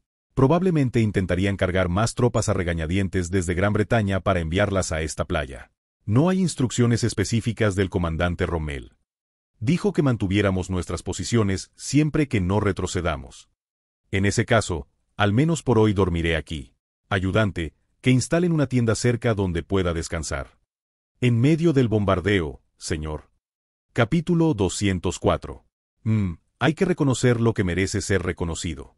No digo que la ideología nazi sea correcta, pero sin ese nazismo, Alemania nunca habría llegado hasta aquí. Otro día que comienza con un reconocimiento. Dicen que no hay mejor manera de elevarse a uno mismo que reconociendo a otros, pero yo quiero elogiar no solo los resultados, sino el proceso que llevó a Alemania hasta este punto. Por lo que sé, la economía alemana de los años 30 estaba en un nivel prácticamente irrecuperable. Emitir bonos nacionales causa inflación. Esta simple premisa es la que Hjalmar Schacht, actual presidente del Banco Nacional Alemán y exministro de Economía, intentó eludir con los pagarés MEFO Bills. En lugar de distribuir efectivo o bonos estatales y sufrir una inflación devastadora, emitió pagarés MEFO que podían usarse como efectivo para financiar proyectos nacionales y gastos militares. Viéndolo simplemente, este engaño, que puede considerarse como bonos corporativos que las grandes empresas entregan a sus subcontratistas, o simplemente como descuento de pagarés, es en realidad usar el futuro en el presente. Considero que fue la mejor apuesta posible, basada en la fe en la capacidad de producción industrial y el crecimiento económico del país, incluso durante la Gran Depresión. Los problemas comienzan aquí. El Führer abusó demasiado de estos pagarés MEFO y nuestro imperio pensó que estallarían en exactamente 3 años. De hecho, todos los ministros del gabinete, incluido el primer ministro, aseguraron que si cortábamos las rutas de exportación, los pagarés MEFO colapsarían en un año. Sin embargo, si miramos la situación actual, los pagarés no estallaron, pero Normandía sí. La economía alemana, donde la emisión de pagarés supera a la emisión de moneda desde la Gran Depresión, aún no ha colapsado. ¿Es esto simplemente porque lavaron el cerebro de toda la nación con el nazismo? ¿Realmente el nazismo venció al sistema capitalista basado en la libertad individual que se construyó durante los últimos 4 siglos? No. Es imposible que una ideología que solo funciona en un país europeo venza a un sistema que opera en todo el mundo. La razón por la que los pagarés MEFO no han estallado. La razón por la que la economía nazi alemana sigue creciendo incluso en tiempos de guerra. La razón por la que su economía interna sigue funcionando a pesar de que cortamos sus recursos y rutas marítimas. Hay una sola razón. Porque están ganando. ¿Qué unidad se mueve a dónde? ¿Cuáles son las nuevas armas del enemigo? Aunque esta información militar es importante, a veces un solo indicador económico objetivo puede revelarnos más sobre el adversario. La renovación de los pagarés MEFO alemanes. El hecho de que la gente elija renovar bonos a 5 años con un interés del 4% cuando vencen y los guarde firmemente en sus armarios, es simplemente porque el ejército nazi alemán está ganando. Aunque el mercado de valores es poco confiable y los precios de los bonos internacionales y los intereses bancarios se han convertido en basura inservible, el país que emitió los pagarés MEFO sigue prosperando. Sí. Visto de otra manera, se podría decir que el pueblo alemán está invirtiendo en su propio país. Su patria es tan extraordinaria y grandiosa que ha conquistado países en cada batalla y ha expandido el espacio vital ario. Y eso no es todo. Aunque se emitieron astronómicas cantidades de pagarés MEFO, de todas formas han obtenido el control de las economías del norte, centro y oeste de Europa, que valen aún más. Hasta el punto de que incluso España, un país completamente neutral, observa cautelosamente a la Alemania nazi y participa activamente en la persecución de judíos. En definitiva, la economía alemana aún no ha colapsado porque no han sido derrotados, y debemos asumir que su capacidad para hacer la guerra se mantiene. Bien, entonces invirtamos esta lógica. ¿Qué sucede con su economía si la victoria alemana se tambalea? Kornilov, dicen que ayer el desembarco aliado en Normandía fue un éxito completo. Es cuestionable si esto puede considerarse un éxito. Con 2 millones de soldados del ejército estadounidense estacionados en Gran Bretaña, han sufrido 300.000 bajas en una invasión que no duró ni una semana. De cualquier manera, un éxito es un éxito. Por supuesto, parece difícil que los aliados puedan demostrar la derrota de Alemania. Caminaron directo a su muerte ante las defensas de Rommel, y esto se convirtió en un factor que les impide siquiera soñar con avanzar después del desembarco de Normandía. Si al menos hubieran adoptado el totalitarismo como Italia o Alemania, quizás habrían tenido más poder en la movilización de tropas. Ellos son los que proclaman la libertad. El número creciente de bajas debe ser preocupante. Al final, la decisión del cuartel general de Londres fue fortalecer las defensas después del desembarco. Como es difícil expulsar completamente al enemigo, formaron una línea defensiva. La línea de confrontación en tierra que durante los últimos 2 años apenas podía decirse que existía entre los aliados y las potencias del eje. Por fin se ha formado un frente, un verdadero frente. Toda esta región de Normandía, del tamaño de la provincia de Gyeongsang en la península de Corea, será conocida desde ahora con un nuevo nombre, el Frente Occidental. Entonces, No parece mala idea dar un poco más de motivación a este frente occidental en retirada. Porque si el comienzo fue débil, el final no puede serlo también. Cornel. Esos alemanes han estacionado cientos de miles de soldados en nuestra frontera con Polonia, listos para invadir en cualquier momento. Así es. Sin embargo, siendo yo alguien justo, no puedo violar este pacto de no agresión. Aunque me disgusta, no podemos hacer nada cuando ellos ni siquiera han cruzado la frontera. Ellos también deben saber que en esta era, desplegar tropas en la frontera equivale a una declaración de guerra. Sin embargo, creo que lo hicieron porque no tenían otra opción, tan grande es su miedo hacia nosotros. Lo entiendo todo. Cuando la gente está asustada dice todo tipo de cosas, ¿por qué sería diferente un país? Pero que hasta Hungría despliegue tropas en nuestra frontera. Hay límites para ignorarme, ¿no creen que esto es demasiado? Solo de la orden. Los pagarés MEFO ya han superado el volumen de emisión previsto por Schacht, y por si fuera poco, se están distribuyendo en otros países. Limpia nuestra frontera contaminada. No dejaré ni una mota de polvo en la zona fronteriza. Sí, confío en que lo harás bien. Me pregunto si la confianza en los pagarés MEFO continuará incluso si Hungría es atacada. Su sistema económico solo es sostenible si las victorias alemanas continúan sin fin. Majestad, si esta operación militar se extiende hasta Polonia. Ah, no te preocupes por eso. Parece que la razón de nuestro querido Führer aún está intacta. Un sistema que se alimenta de esperanza, no de beneficios. Apenas acaba de nacer lo que podríamos llamar el Frente Occidental, ¿y abrir un Frente Oriental?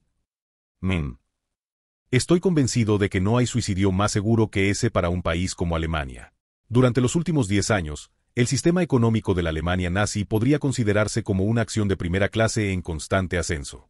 Las horas semanales de trabajo de los obreros, que eran solo 39 después de la Gran Depresión, aumentaron a 48 en 1937, el año anterior a la guerra.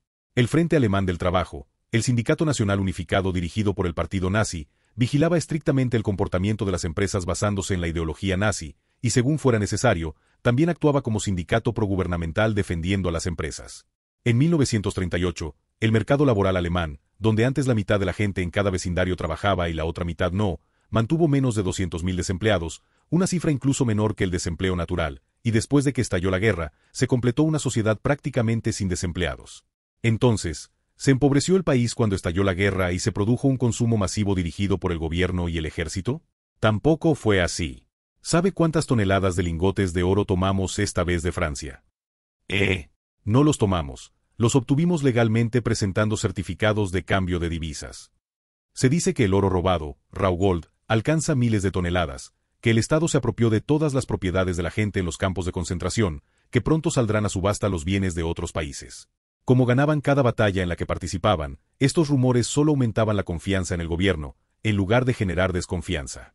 De hecho, los ministros pertenecientes a organizaciones no gubernamentales estaban moviendo este dinero en todo tipo de lugares. Dicen que los 3 comisarios nacionales de Noruega, Países Bajos y Bélgica-Francia del Norte han declarado simultáneamente que subastarán bienes nacionales. Pero los precios no son demasiado bajos. ¿No estamos en guerra? Si no es ahora, nunca podremos comprar esto tan barato. Esto me resulta algo interesante. Venta forzada al sector privado de los bienes de los países que conquistaron en la guerra. Todo el oro de Austria será transferido a los bancos suizos a partir de hoy. Transferiremos todo este oro a los bancos suizos, así que por favor, procedan con los préstamos en francos suizos. Después de ser excluidos del comercio marítimo internacional, comenzaron a comerciar a través de Suiza para mantener al menos el comercio dentro de Europa. Aunque los países neutrales no aceptaban el Reichsmark, sí aceptaban el franco suizo, así que Alemania mantuvo un pequeño resquicio comercial mediante este método. Hasta aquí, Alemania podía mantener el suministro de recursos de una u otra manera sin la ayuda de Rusia.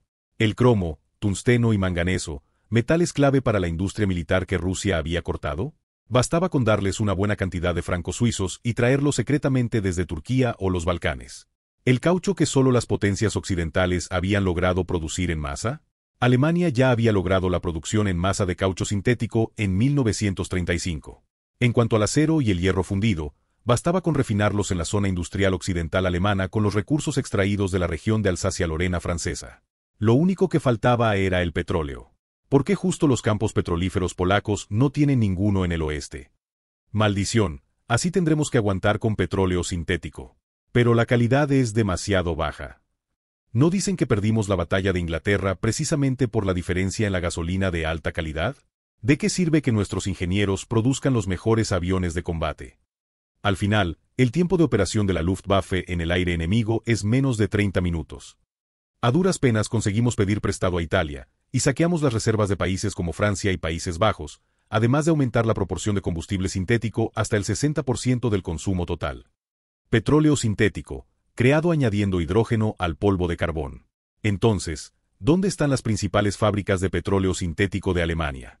Naturalmente, como la materia prima es polvo de carbón, las fábricas tienen que estar cerca de las zonas mineras. Es decir, deben estar en zonas interiores donde no puedan ser bombardeadas por la Fuerza Aérea Anglo-Americana, cerca de ferrocarriles que permitan el transporte masivo de materiales, y por último, cerca de las zonas carboníferas.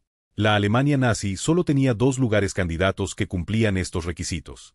Primero, el Ruhr, justo al lado de la zona minera de Alsacia-Lorena en Francia.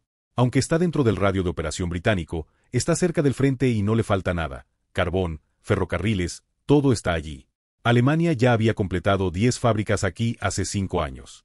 Pero hay un lugar más seguro y que permite un suministro más constante. Segundo, Checoslovaquia. Carbón, abundante. Tecnología y trabajadores, suficientes. Ferrocarriles, bien conectados con Alemania. Seguridad y protección, más al interior que la propia Alemania. Una ubicación y condiciones verdaderamente perfectas. Esta Checoslovaquia estaba actualmente dividida en dos. La Checoslovaquia ocupada por Alemania y Eslovaquia del Sur, que Hungría se apresuró a tomar. 10 en el Ruhr. 10 en Checoslovaquia. Y las 5 restantes estaban en parte del territorio polaco donde se encuentra el campo de prisioneros de Heidebrecht. La razón por la que las fábricas tenían que estar en estos lugares era que la producción de petróleo sintético era relativamente nueva y además, Alemania no había contemplado una guerra con Rusia. Ese error les está volviendo como un boomerang hoy en día. ¿Qué es eso? No parece el ejército rumano. No es el ejército ruso. Es Rusia. El ejército ruso ha llegado a la frontera. Las potencias del eje ya producían varias veces menos combustible que los aliados. Y ahora se ha cortado incluso la ruta hacia los campos petrolíferos de Europa del Este, que estaban todos en manos de países del Mar Negro como Rumanía y Ucrania. General Mannerheim, todos están listos y en posición. Parece que aunque llegaron hasta la frontera, no esperaban que viniéramos. Tal vez se confundieron pensando que también estaban incluidos en el pacto de no agresión. Y hoy, incluso el suministro de ese petróleo sintético está en peligro. Mira que traer tropas a la frontera.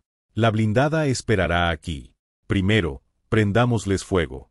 ¿Desde cuándo Hungría, que cedió hasta su capital durante la Gran Guerra, puede mostrar los dientes al Imperio ruso? Con un solo gesto de Mannerheim, los operadores de radio transmiten órdenes inmediatas por los micrófonos. Esas órdenes llegan hasta los que están en la retaguardia, indicando el inicio de la operación. Mannerheim observa silenciosamente las tropas húngaras más allá de la frontera. Minutos después, cientos de aviones pasan rápidamente por detrás de él hacia el enemigo. Pronto, innumerables puntos negros caen bajo esos aviones. Esos puntos negros se transforman en decenas, cientos de llamas antes de tocar el suelo. La identidad de esos puntos era el fuego inextinguible que solo un país rico en petróleo puede usar libremente. Arde bien. Eran bombas de napalm. Capítulo 205. No era tan extraño que el reino de Hungría, a pesar de no tener razones específicas para el antisemitismo, apostara su vida por ser pronazi bajo la influencia del fascismo. En medio de las largas disputas con Rumanía y Serbia, países eslavos, estalló la Gran Depresión. En una época en que todos cerraban sus puertas y solo se preocupaban por lo que vestirían y comerían, únicamente los fascistas y nazis incluyeron a Hungría en su esfera económica. Si uno se preguntara si Hungría era realmente un miembro central del eje y líder antieslavo, la respuesta sería que no. De hecho, incluso después de 3 años de guerra, el ejército húngaro nunca había sido desplegado en Europa Occidental. Al igual que el Imperio Dual, su principal enemigo seguía siendo Serbia, por lo que todas sus fuerzas militares debían concentrarse en la frontera con Rumanía y Serbia. En otras palabras, este despliegue militar en la frontera era menos un veamos si quieren guerra y más un somos miembros del eje y no dudaremos en ir a la guerra, así que no se atrevan a entrar. Era como un gato callejero erizando su pelaje en señal de advertencia. Arden bien. Por supuesto, el Imperio ruso no tenía intención de tolerar ni siquiera esta mínima resistencia. Están contraatacando. No sería extraño si no lo hicieran. Yo esperaba que huyeran. Ahora, como dijo el general Kornilov, tendremos que matarlos a todos. De hecho, Hungría era más bien el blanco perfecto para Rusia, que solo había podido observar la expansión de la Alemania nazi. Jalmar, si el zar no se hubiera opuesto, todos los miembros de la Duma habrían clamado por la guerra. El imperio no es Estados Unidos. Lógicamente, el crecimiento de la Alemania nazi es una amenaza real para el imperio. No. Entonces, ¿por qué Hungría no entendió este hecho tan obvio? ¿Realmente creyeron que Rusia, siendo un país de fieles ortodoxos, era una nación sin ambición, sin emociones, sin celos? ¿Pensaron que se quedarían de brazos cruzados mientras se repartían Checoslovaquia con Alemania y amenazaban a otros países eslavos? ¿O simplemente creyeron que la Alemania nazi que tanto admiraban vendría a salvarlos? Si la Alemania nazi realmente planeaba salvar a Hungría, bien. ¿Crees que la Wehrmacht cruzará la frontera polaca? Entonces el imperio debería estar defendiendo Polonia, no aquí. Ese sería el verdadero lugar donde debería llegar la respuesta a este ataque. Con Normandía en ese estado, no sería un suicidio venir.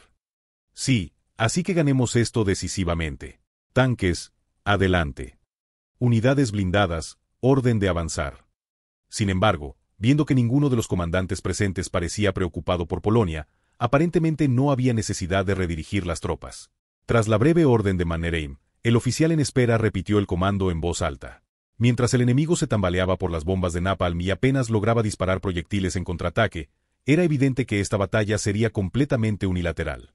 Quizás por eso, Mannerheim se sentía nostálgico hoy, recordando viejos tiempos. Una vez vine a Hungría con el general Brusilov. ¿Qué edad tenía yo entonces? Vino a observar el entrenamiento del ejército húngaro. No, a ocupar Budapest. Ah. Pensándolo bien, es bastante irónico. ¿Cómo pudieron olvidar que perdieron su capital hace apenas 20 años? El destino de las tropas húngaras en la frontera estaba sellado. Huir o morir. Cualquiera que fuera el resultado, el final sería el mismo. Nunca más se atreverían a desplegar tropas en la frontera. Otro ataque ruso sin declaración de guerra. Los ministros de la Cancillería en Berlín no pudieron evitar gritar. Es la guerra. Rusia ha declarado la guerra. Cállate, no es así. Polonia todavía está a salvo. Según el protocolo adicional, no han aumentado sus tropas en Polonia. ¿Qué? ¿Me estás jodiendo? ¿Qué clase de alianza se queda de brazos cruzados cuando atacan a sus aliados? Si solo se considerara el hecho de que no avanzaron hacia Budapest después de barrer con las tropas húngaras en la frontera, podría considerarse una simple disputa fronteriza, pero ¿una disputa fronteriza con más de 10.000 muertos? ¿Quién va a creer eso? ¿Y el anuncio de seguimiento? Solo apareció brevemente en las noticias, sin ningún otro anuncio oficial. Como era de esperar, Rusia mantenía el mismo silencio que había guardado en el lejano oriente. El embajador húngaro tocaba las puertas de la Cancillería, tal como el Imperio Austrohúngaro había buscado a Guillermo II para iniciar la Gran Guerra. ¿Podría realmente la Alemania nazi tomar represalias por esto? ¿O simplemente mantendrían el silencio? Adolf, por primera vez desde el inicio de la guerra, se sentía atrapado en un laberinto sin salida ante esta pregunta. Si guardamos silencio nuevamente, los países aliados comenzarán a dudar.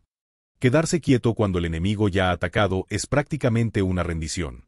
¿Pero atacar Polonia ahora mismo? Absolutamente no. La frontera polaca es como la línea Maginot. Aunque nos hemos preparado para defender contra el enemigo, atacar nunca fue una opción. Manstein. Señor, seamos honestos, Hungría no ha hecho nada bien. Todo el mundo sabe que desean atacar Serbia, y cuánto tiempo llevan teniendo disputas fronterizas con Rumanía. Por eso, este incidente debe concluirse simplemente como una disputa fronteriza. Silencio. El ejército lo sabía sin necesidad de decirlo. Con la batalla de Normandía intensificándose, invadir Polonia ahora llevaría al peor escenario posible, una guerra en dos frentes. Probablemente el zar sabía esto muy bien, y por eso se atrevió a presionar al ejército húngaro. Aunque Japón solicitó una declaración de guerra contra Rusia, los enfrentamientos entre ambos países están disminuyendo. No es así. Está sugiriendo que el asunto de Hungría también pasará sin mayores consecuencias, Alder. No sería tarde para considerarlo después de expulsar al enemigo de Normandía. Incluso Alder, el jefe del Estado Mayor que se había convertido en uno de los más fervientes miembros del partido nazi después de su juramento de lealtad, parecía haber recuperado la razón esta vez y expresaba cautelosamente su oposición. El Führer también sabía que lo que realmente quería decir no era "no es tarde para pensarlo entonces", sino "solo tendremos opciones si primero expulsamos a los aliados". A estas alturas, Adolf podía casi escuchar la risa burlona del zar en medio de sus preocupaciones. Idiota, ¿Realmente creíste en ese pedazo de papel? ¿En verdad no viste venir esto? ¿Realmente pensaste que podrías construir un gran imperio sin enfrentarte a mí? Nikolai. ¿Estará el zar realmente preparándose para la guerra con Alemania? ¿O será esta disputa fronteriza más bien una provocación a modo de advertencia? Aunque no podía llegar a una conclusión clara sobre ninguna de estas preguntas, la respuesta que salió de los labios de Adolf fue la misma de siempre. Alder, envía 2 divisiones a Hungría para asegurarnos de que esto no vuelva a suceder. Y Rudolf Hess. A sus órdenes, señor. Roosevelt tomó un avión militar para reunirse con el zar. Como representante del Führer, toma un caza y ve a Petrogrado para obtener una promesa de que esto no se repetirá. ¿Qué? Representante del Führer. Aunque teóricamente era el segundo al mando que ocuparía el puesto de Führer si éste quedaba vacante. En realidad, era una cáscara vacía sin poder político real, como el vicepresidente de Estados Unidos. De hecho, Hess, a pesar de pertenecer a la Guardia Personal, era completamente ignorado por Heinrich Himmler, el líder nacional de las SS, y ni siquiera podía tomar decisiones por su cuenta como asistente del Führer sin Bormann. Era literalmente un títere. Adolf, que había planeado parcialmente esta posición de Hess, no podía desconocer esta situación. Sí, señor. Una orden que prácticamente equivalía a una sentencia de muerte, pudiendo ser derribado en el aire sin que nadie se sorprendiera. Pero al mirar a su alrededor, Hess se dio cuenta de que nadie se oponía a esta orden. Mientras Hess se hundía en la desesperación, Adolf se le acercó a grandes pasos y lo agarró por la nuca. Entonces le susurró al oído. Ve. Consigue la confirmación de que no habrá más ataques preventivos. Que no habrá ofensivas contra las potencias del eje. Si lo logras, Múnich será completamente tuya. Múnich, la ciudad donde el partido nazi se había levantado y que era la base de Hess. Y donde se ubicaba la sede central del partido nazi. Adolf prácticamente le estaba ofreciendo a Hess el cargo de representante político real y líder del partido. Creo que tendrás éxito. Tal como yo obtuve el pacto de no agresión en mis negociaciones con el zar. Conseguiré esa confirmación sin falta, aunque me cueste la vida. Bien. Esa mirada dispuesta a enfrentar la muerte, eso es lo que espero de mi representante del Führer. Nadie se atrevía a interrumpir la conversación entre los dos. La posición de Hess era tan insignificante que su muerte no representaría ningún problema para Alemania. Volveré con vida. Si tan solo logro volver con vida. Sin embargo, todas estas miradas de humillación e indiferencia se habían convertido en el motor de la motivación de Hess. Entonces, yo dirigiré esta guerra. Mientras Hess salía de la habitación, decidido a modificar su avión de combate después de recibir una nueva mentalidad de Adolf. El Führer, que había estado reflexionando con los ojos cerrados durante un largo rato, finalmente habló. Una cosa es clara. Rusia no se ha aliado con los aliados. Al menos no todavía. Adolf, que parecía haber ordenado sus emociones, pensamientos y decisiones, volvió a mostrar la convicción que cautivaba la atención de todos en la sala. Pero esto no significa que no habrá guerra. Solo hay que mirar a Polonia. ¿El pacto de no agresión germano-soviético? Esa cosa ya está rota. Ciertamente no hay tropas imperiales en Polonia. En su lugar, solo está el ejército de la Polonia libre dirigido por el gobernador general Felician. Aunque el gobierno ruso insiste en que no son parte de sus fuerzas imperiales, sino solo una milicia de autodefensa eslava occidental de la región polaca, ¿quién sería tan tonto como para creerlo? Esto debe verse como la respuesta del zar a la concentración de la Wehrmacht nazi en Polonia. Podríamos barrer a los de la Polonia libre de un solo golpe. Pero, ¿realmente terminaría todo con vencerlos? Continuarán resistiendo como la resistencia. Están acostumbrados al dominio ruso. Sí, ni siquiera hay posibilidad de persuadirlos. Lo aterrador de ese país, con un sistema que parece sacado de la Edad Media a diferencia de los imperios coloniales, es precisamente esto. El imperio ruso no cultiva un ejército colonial traído de tierras desconocidas, sino un ejército dispuesto a morir por la causa. Así fue con Corea durante la Gran Guerra, y así fue con Finlandia. Sacrificio y recompensa. Esa relación mantenida rigurosamente es otra de las capacidades bélicas de Rusia. También he leído todos los planes y operaciones que me han presentado. Que debemos atacar Moscú por ser el centro ferroviario, que debemos ir a Kiev por los recursos. Aunque el ejército no estaba tan loco como para mencionar Petrogrado o Kazán, hablar de Moscú o Kiev era igual de absurdo.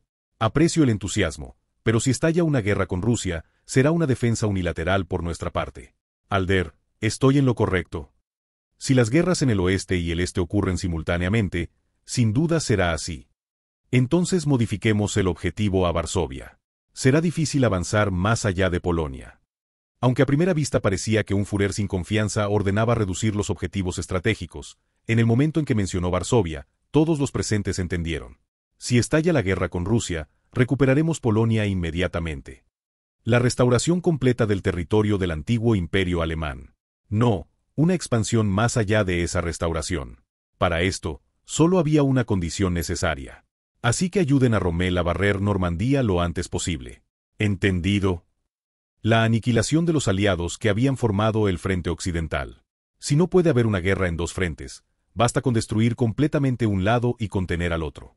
Sobre todo, considerando que hasta ahora el ejército imperial ruso no había atacado directamente a Alemania. Zar, esto es lo que quieres también, ¿verdad? ¿Quieres que mate a esas repugnantes potencias occidentales con mis propias manos? No es así. Adolf estaba cada vez más convencido de que cuanto más se tiñera de sangre Normandía, más tiempo le daría a Rusia. Aunque parezca ilógico e irracional, esta era una idea que solo podía tener el extremadamente arrogante zar en medio de esta guerra.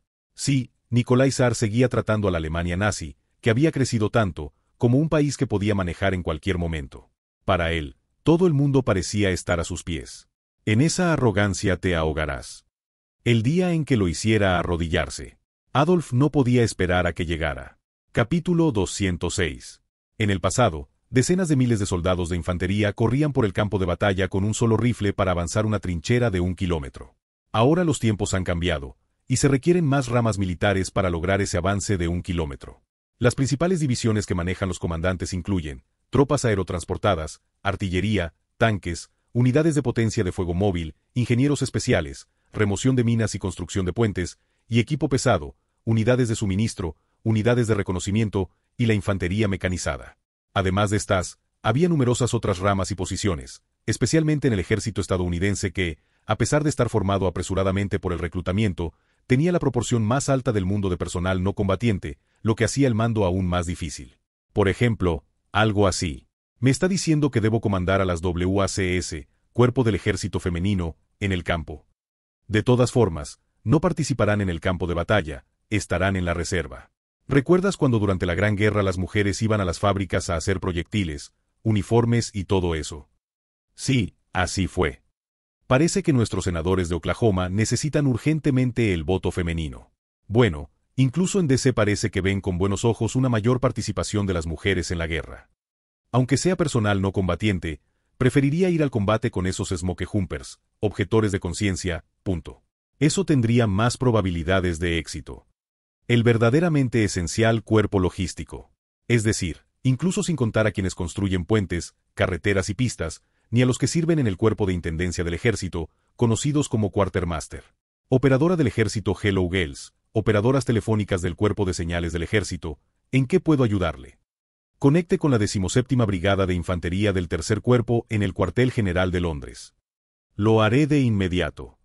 El gobierno estadounidense contabilizaba incluso a estos empleados tan alejados del combate como personal militar contratado o soldados de reserva. Al final, ¿qué significa todo esto? Nos faltan tropas. Debemos implementar reclutamiento adicional. Deja de decir estupideces. Reclutamos a todos los solteros de 20 a 22 años en mayo del año pasado y ya dices que faltan. ¿Tiene esto algún sentido? A pesar de que el general Marshall había expandido el ejército estadounidense a una organización de más de 3 millones de personas, las tropas de combate efectivas seguían siendo desesperadamente escasas. Tanto el ejército estadounidense como el británico carecían de tropas dispuestas a morir en Normandía. Esta escasez de personal recordaba a la Gran Guerra, cuando intentaban desesperadamente reunir civiles para enviarlos al campo de batalla. El gabinete de Churchill, que había experimentado esto más que nadie, ya empezaba a tener dolores de cabeza. El ejército británico había comprometido todas sus unidades activas desde el inicio de la guerra y, cuando esto no fue suficiente, completó la organización del BEF en solo 2 semanas. Aunque desde 1939 implementaron el reclutamiento total, Full Conscription of Men, 1939, expandiendo la edad de reclutamiento de 18 a 41 años. De acuerdo con la religión de mi padre, también reclamo ser objetor de conciencia. ¿Qué? ¿Qué si no era católico? Me convertí el año pasado. Vamos, señores representantes sindicales, escuchen esto. Según la ley laboral, panaderos, agricultores, médicos e ingenieros no participan como soldados. Entonces, ¿no les gustaría trabajar en nuestra empresa durante el periodo de prueba? El salario, bueno, ya lo discutiremos. Si todo hubiera salido según lo planeado, no sería una monarquía constitucional sino una absoluta. Por supuesto, los ministros del gabinete de Churchill también se sentían algo indignados. Chamberlain no habrá estado realmente bajo la influencia de la Alemania nazi. ¿Qué? Era el líder de los conservadores. ¿Por qué dice eso? Si no es eso, ¿qué maldito primer ministro reduce su ejército mientras el enemigo potencial aumenta su poder militar? Y 3 veces. El ejército de este país era simplemente incompetente. Firmaron un tratado de reducción naval y, para colmo, se incluyeron tratados de reducción del ejército de tierra entre medias. Bueno, hasta ahí podríamos entenderlo. El verdadero problema fue que Chamberlain siguió esto demasiado al pie de la letra. O quizás, Inglaterra simplemente odiaba genóticamente gastar dinero en el ejército de tierra. Finalmente, el Parlamento enloquecido aprobó la segunda ley de servicio nacional desde el inicio de la guerra, que increíblemente permitía reclutar a mujeres solteras y viudas sin hijos entre 20 y 23 años. ¿Y esto funcionó según lo planeado? ¿Qué pretenden hacer enviando mujeres veinteañeras al ejército? ¿Qué dimita el primer ministro? Declaramos nuestra desconfianza en el gabinete. He oído rumores de que las mujeres que se llevan allí son para la prostitución de los soldados. De ninguna manera. Inmediatamente estallaron protestas masivas en Trafalgar Square. Francamente, sabe que esto no va a funcionar, ¿verdad? ¿Enviar mujeres reclutadas al frente?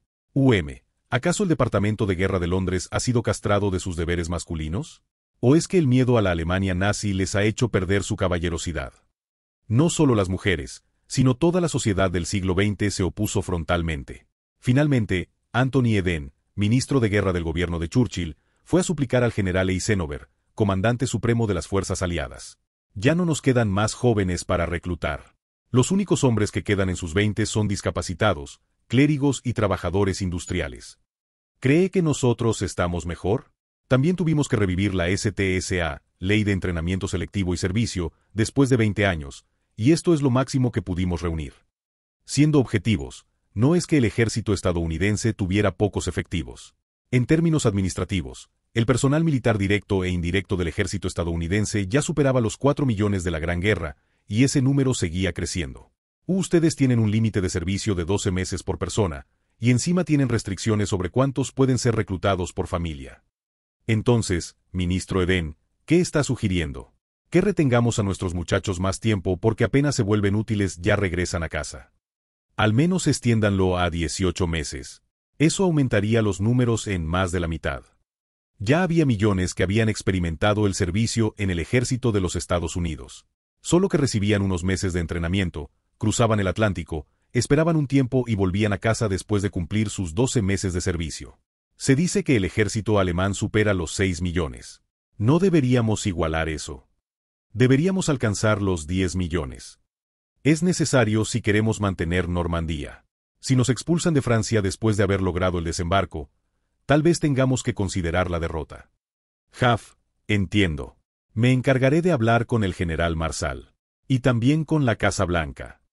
Eisenhower también era consciente del problema del periodo de servicio extremadamente corto y la escasez de unidades de combate en el ejército estadounidense.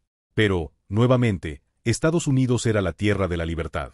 Si algo similar a Dunkerque le sucediera a las tropas estadounidenses, seguramente surgirían sentimientos antiguerra, el ascenso del Partido Republicano y argumentos para priorizar el frente asiático. Para Eisenhower, este era el aspecto más aterrador de esta guerra. Incluso si ganaban aquí con grandes sacrificios. ¿Cuándo venceremos a los japos? El ejército estadounidense tendría que repetir todo esto nuevamente en Asia. No sabía, ni quería saber, cuánto se deterioraría su capacidad militar para entonces. Después de barrer con el ejército húngaro en la frontera, y a pesar de que las fuerzas imperiales se habían desplegado en respuesta, Alemania permaneció en silencio. ¿En serio no hay reacción? ¿Los nazis alemanes no van a luchar ni siquiera así? Ni siquiera ahora. TSK, los amigos del Ejército Libre Polaco deben estar decepcionados. Dentro de Rusia, comenzó a extenderse una emoción por este juego de equilibrios y un deseo secreto de que estallara la guerra. Ya era un país con fuertes sentimientos antialemanes, y habían tenido que observar el surgimiento de la Alemania nazi durante los últimos 2 años. El deseo eslavo de participar en la guerra acumulado durante esos 2 años, o más precisamente, el deseo de patear la escalera de la Alemania nazi, comenzaba a asomar la cabeza. Por supuesto, externamente todos decían lo mismo. ¿Qué tiene que ver con nuestro imperio que Alemania, Francia, Inglaterra y América estén peleando. ¿Acaso no llevan peleando desde siempre? ¿Qué? ¿Participar como en la última guerra? ¿Para beneficio de quién? La guerra era mala, y el imperio no se contaminaría con esa maldad. Sin embargo, el patriotismo, nacionalismo e imperialismo rusos, que se proclamaban líderes de los eslavos, eran algo instintivo. Esto no era algo que pudiera corregirse con educación. Solo mediante la liberación. Un deseo que solo podía avanzar al siguiente nivel siendo liberado. Director Bronstein. ¿Por qué los diputados de la Duma están mencionando el territorio polaco en los periódicos? Iré a preguntarles personalmente. Sí, yo también tengo curiosidad, entrevístate con ellos e infórmame. Pero eso no significaba que fuera incontrolable. Este país había construido la monarquía absoluta más perfecta en la historia. La opinión pública no tenía más remedio que seguir al zar. Sin embargo, a estas alturas no todos eran tan ingenuos como para pensar, no debemos hacer nada hasta que el zar lo ordene. Si hubieran sido personas tan débiles, nunca habrían llegado tan lejos. Habrá guerra. Sí, habrá guerra.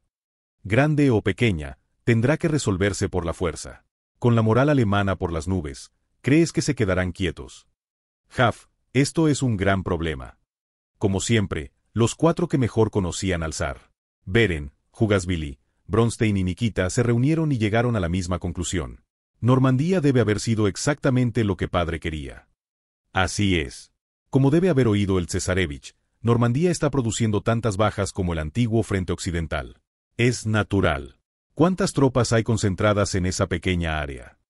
Y si miramos los resultados hasta ahora, tenemos que admitir que Alemania sigue teniendo la ventaja. Aunque el desembarco fue exitoso, al no lograr más avances en tierra, el frente se había vuelto frustrante para los aliados. Pero si aflojaban el frente para reducir las bajas, ¿qué pasaría? Sería directamente un segundo Dunkerque. Sin embargo, la situación se ha vuelto ambigua. ¿No ven cómo la opinión pública está aumentando su apoyo a la participación en la guerra en respuesta a las noticias de Hungría? El director tiene razón. Nuestro Ministerio de Asuntos Exteriores recibe constantes invitaciones para unirse a los aliados. Aunque Su Majestad no concede audiencias, todos sabemos cuántos embajadores están golpeando las puertas del Palacio Imperial. Hasta ahora no habían participado, pero ¿quién podría estar seguro del futuro? Los aliados lo toman como esperanza. Y la Alemania nazi está redoblando sus esfuerzos en la ofensiva de Normandía. ¿Y ahora proponen participar justo cuando el frente occidental se ha intensificado? Cuando el zar escucha noticias de Normandía se alegra tanto, no podemos hacer eso. ¿El imperio en guerra contra los nazis por su cuenta? Es imposible que eso sea lo que el zar realmente desea. América, esfuérzate más. ¿Qué clase de números son esos para un ejército? Hasta el viejo Petain podría reunir más. Sabiendo que el zar contemplaba una visión absurdamente grandiosa de todos caerán y solo mi imperio permanecerá en pie, argumentos como las ventajas de una guerra en dos frentes carecían de poder persuasivo. ¿Una guerra en dos frentes? No sobreviviría al final uno de los dos, ya sea la Alemania nazi o las potencias occidentales. La lógica de que después de esta guerra no debería haber más guerras, solo podía establecerse si no existía ningún bando capaz de oponerse. La guerra debía terminar en una victoria aplastante para la patria. Y el enemigo debía ser completamente eliminado. Las potencias occidentales aún no están lo suficientemente debilitadas. Y la Alemania nazi, por el contrario, ha crecido. Aunque estén peleando entre ellos, sería un gran problema si la lucha se detuviera. Cada vez que lo pienso, esto es tan complicado que me da dolor de cabeza. Mientras Nikita y Beren sacudían sus cabezas, incapaces de encontrar una solución adecuada. ¿Qué has dicho? Sí, es cierto. Parece que debemos ir inmediatamente. En el momento en que alguien se acercó a Bronstein para susurrarle algo al oído, el rostro del director se endureció. ¿Qué sucede? Rudolf Hess, el delegado del Führer, ha solicitado una visita no autorizada a nuestro país. ¿Qué? ¿Dónde está ahora? Bueno, todavía está en el aire porque no ha recibido permiso para aterrizar. El mensajero del Führer había llegado a Petrogrado, pilotando personalmente su propio avión de combate modificado.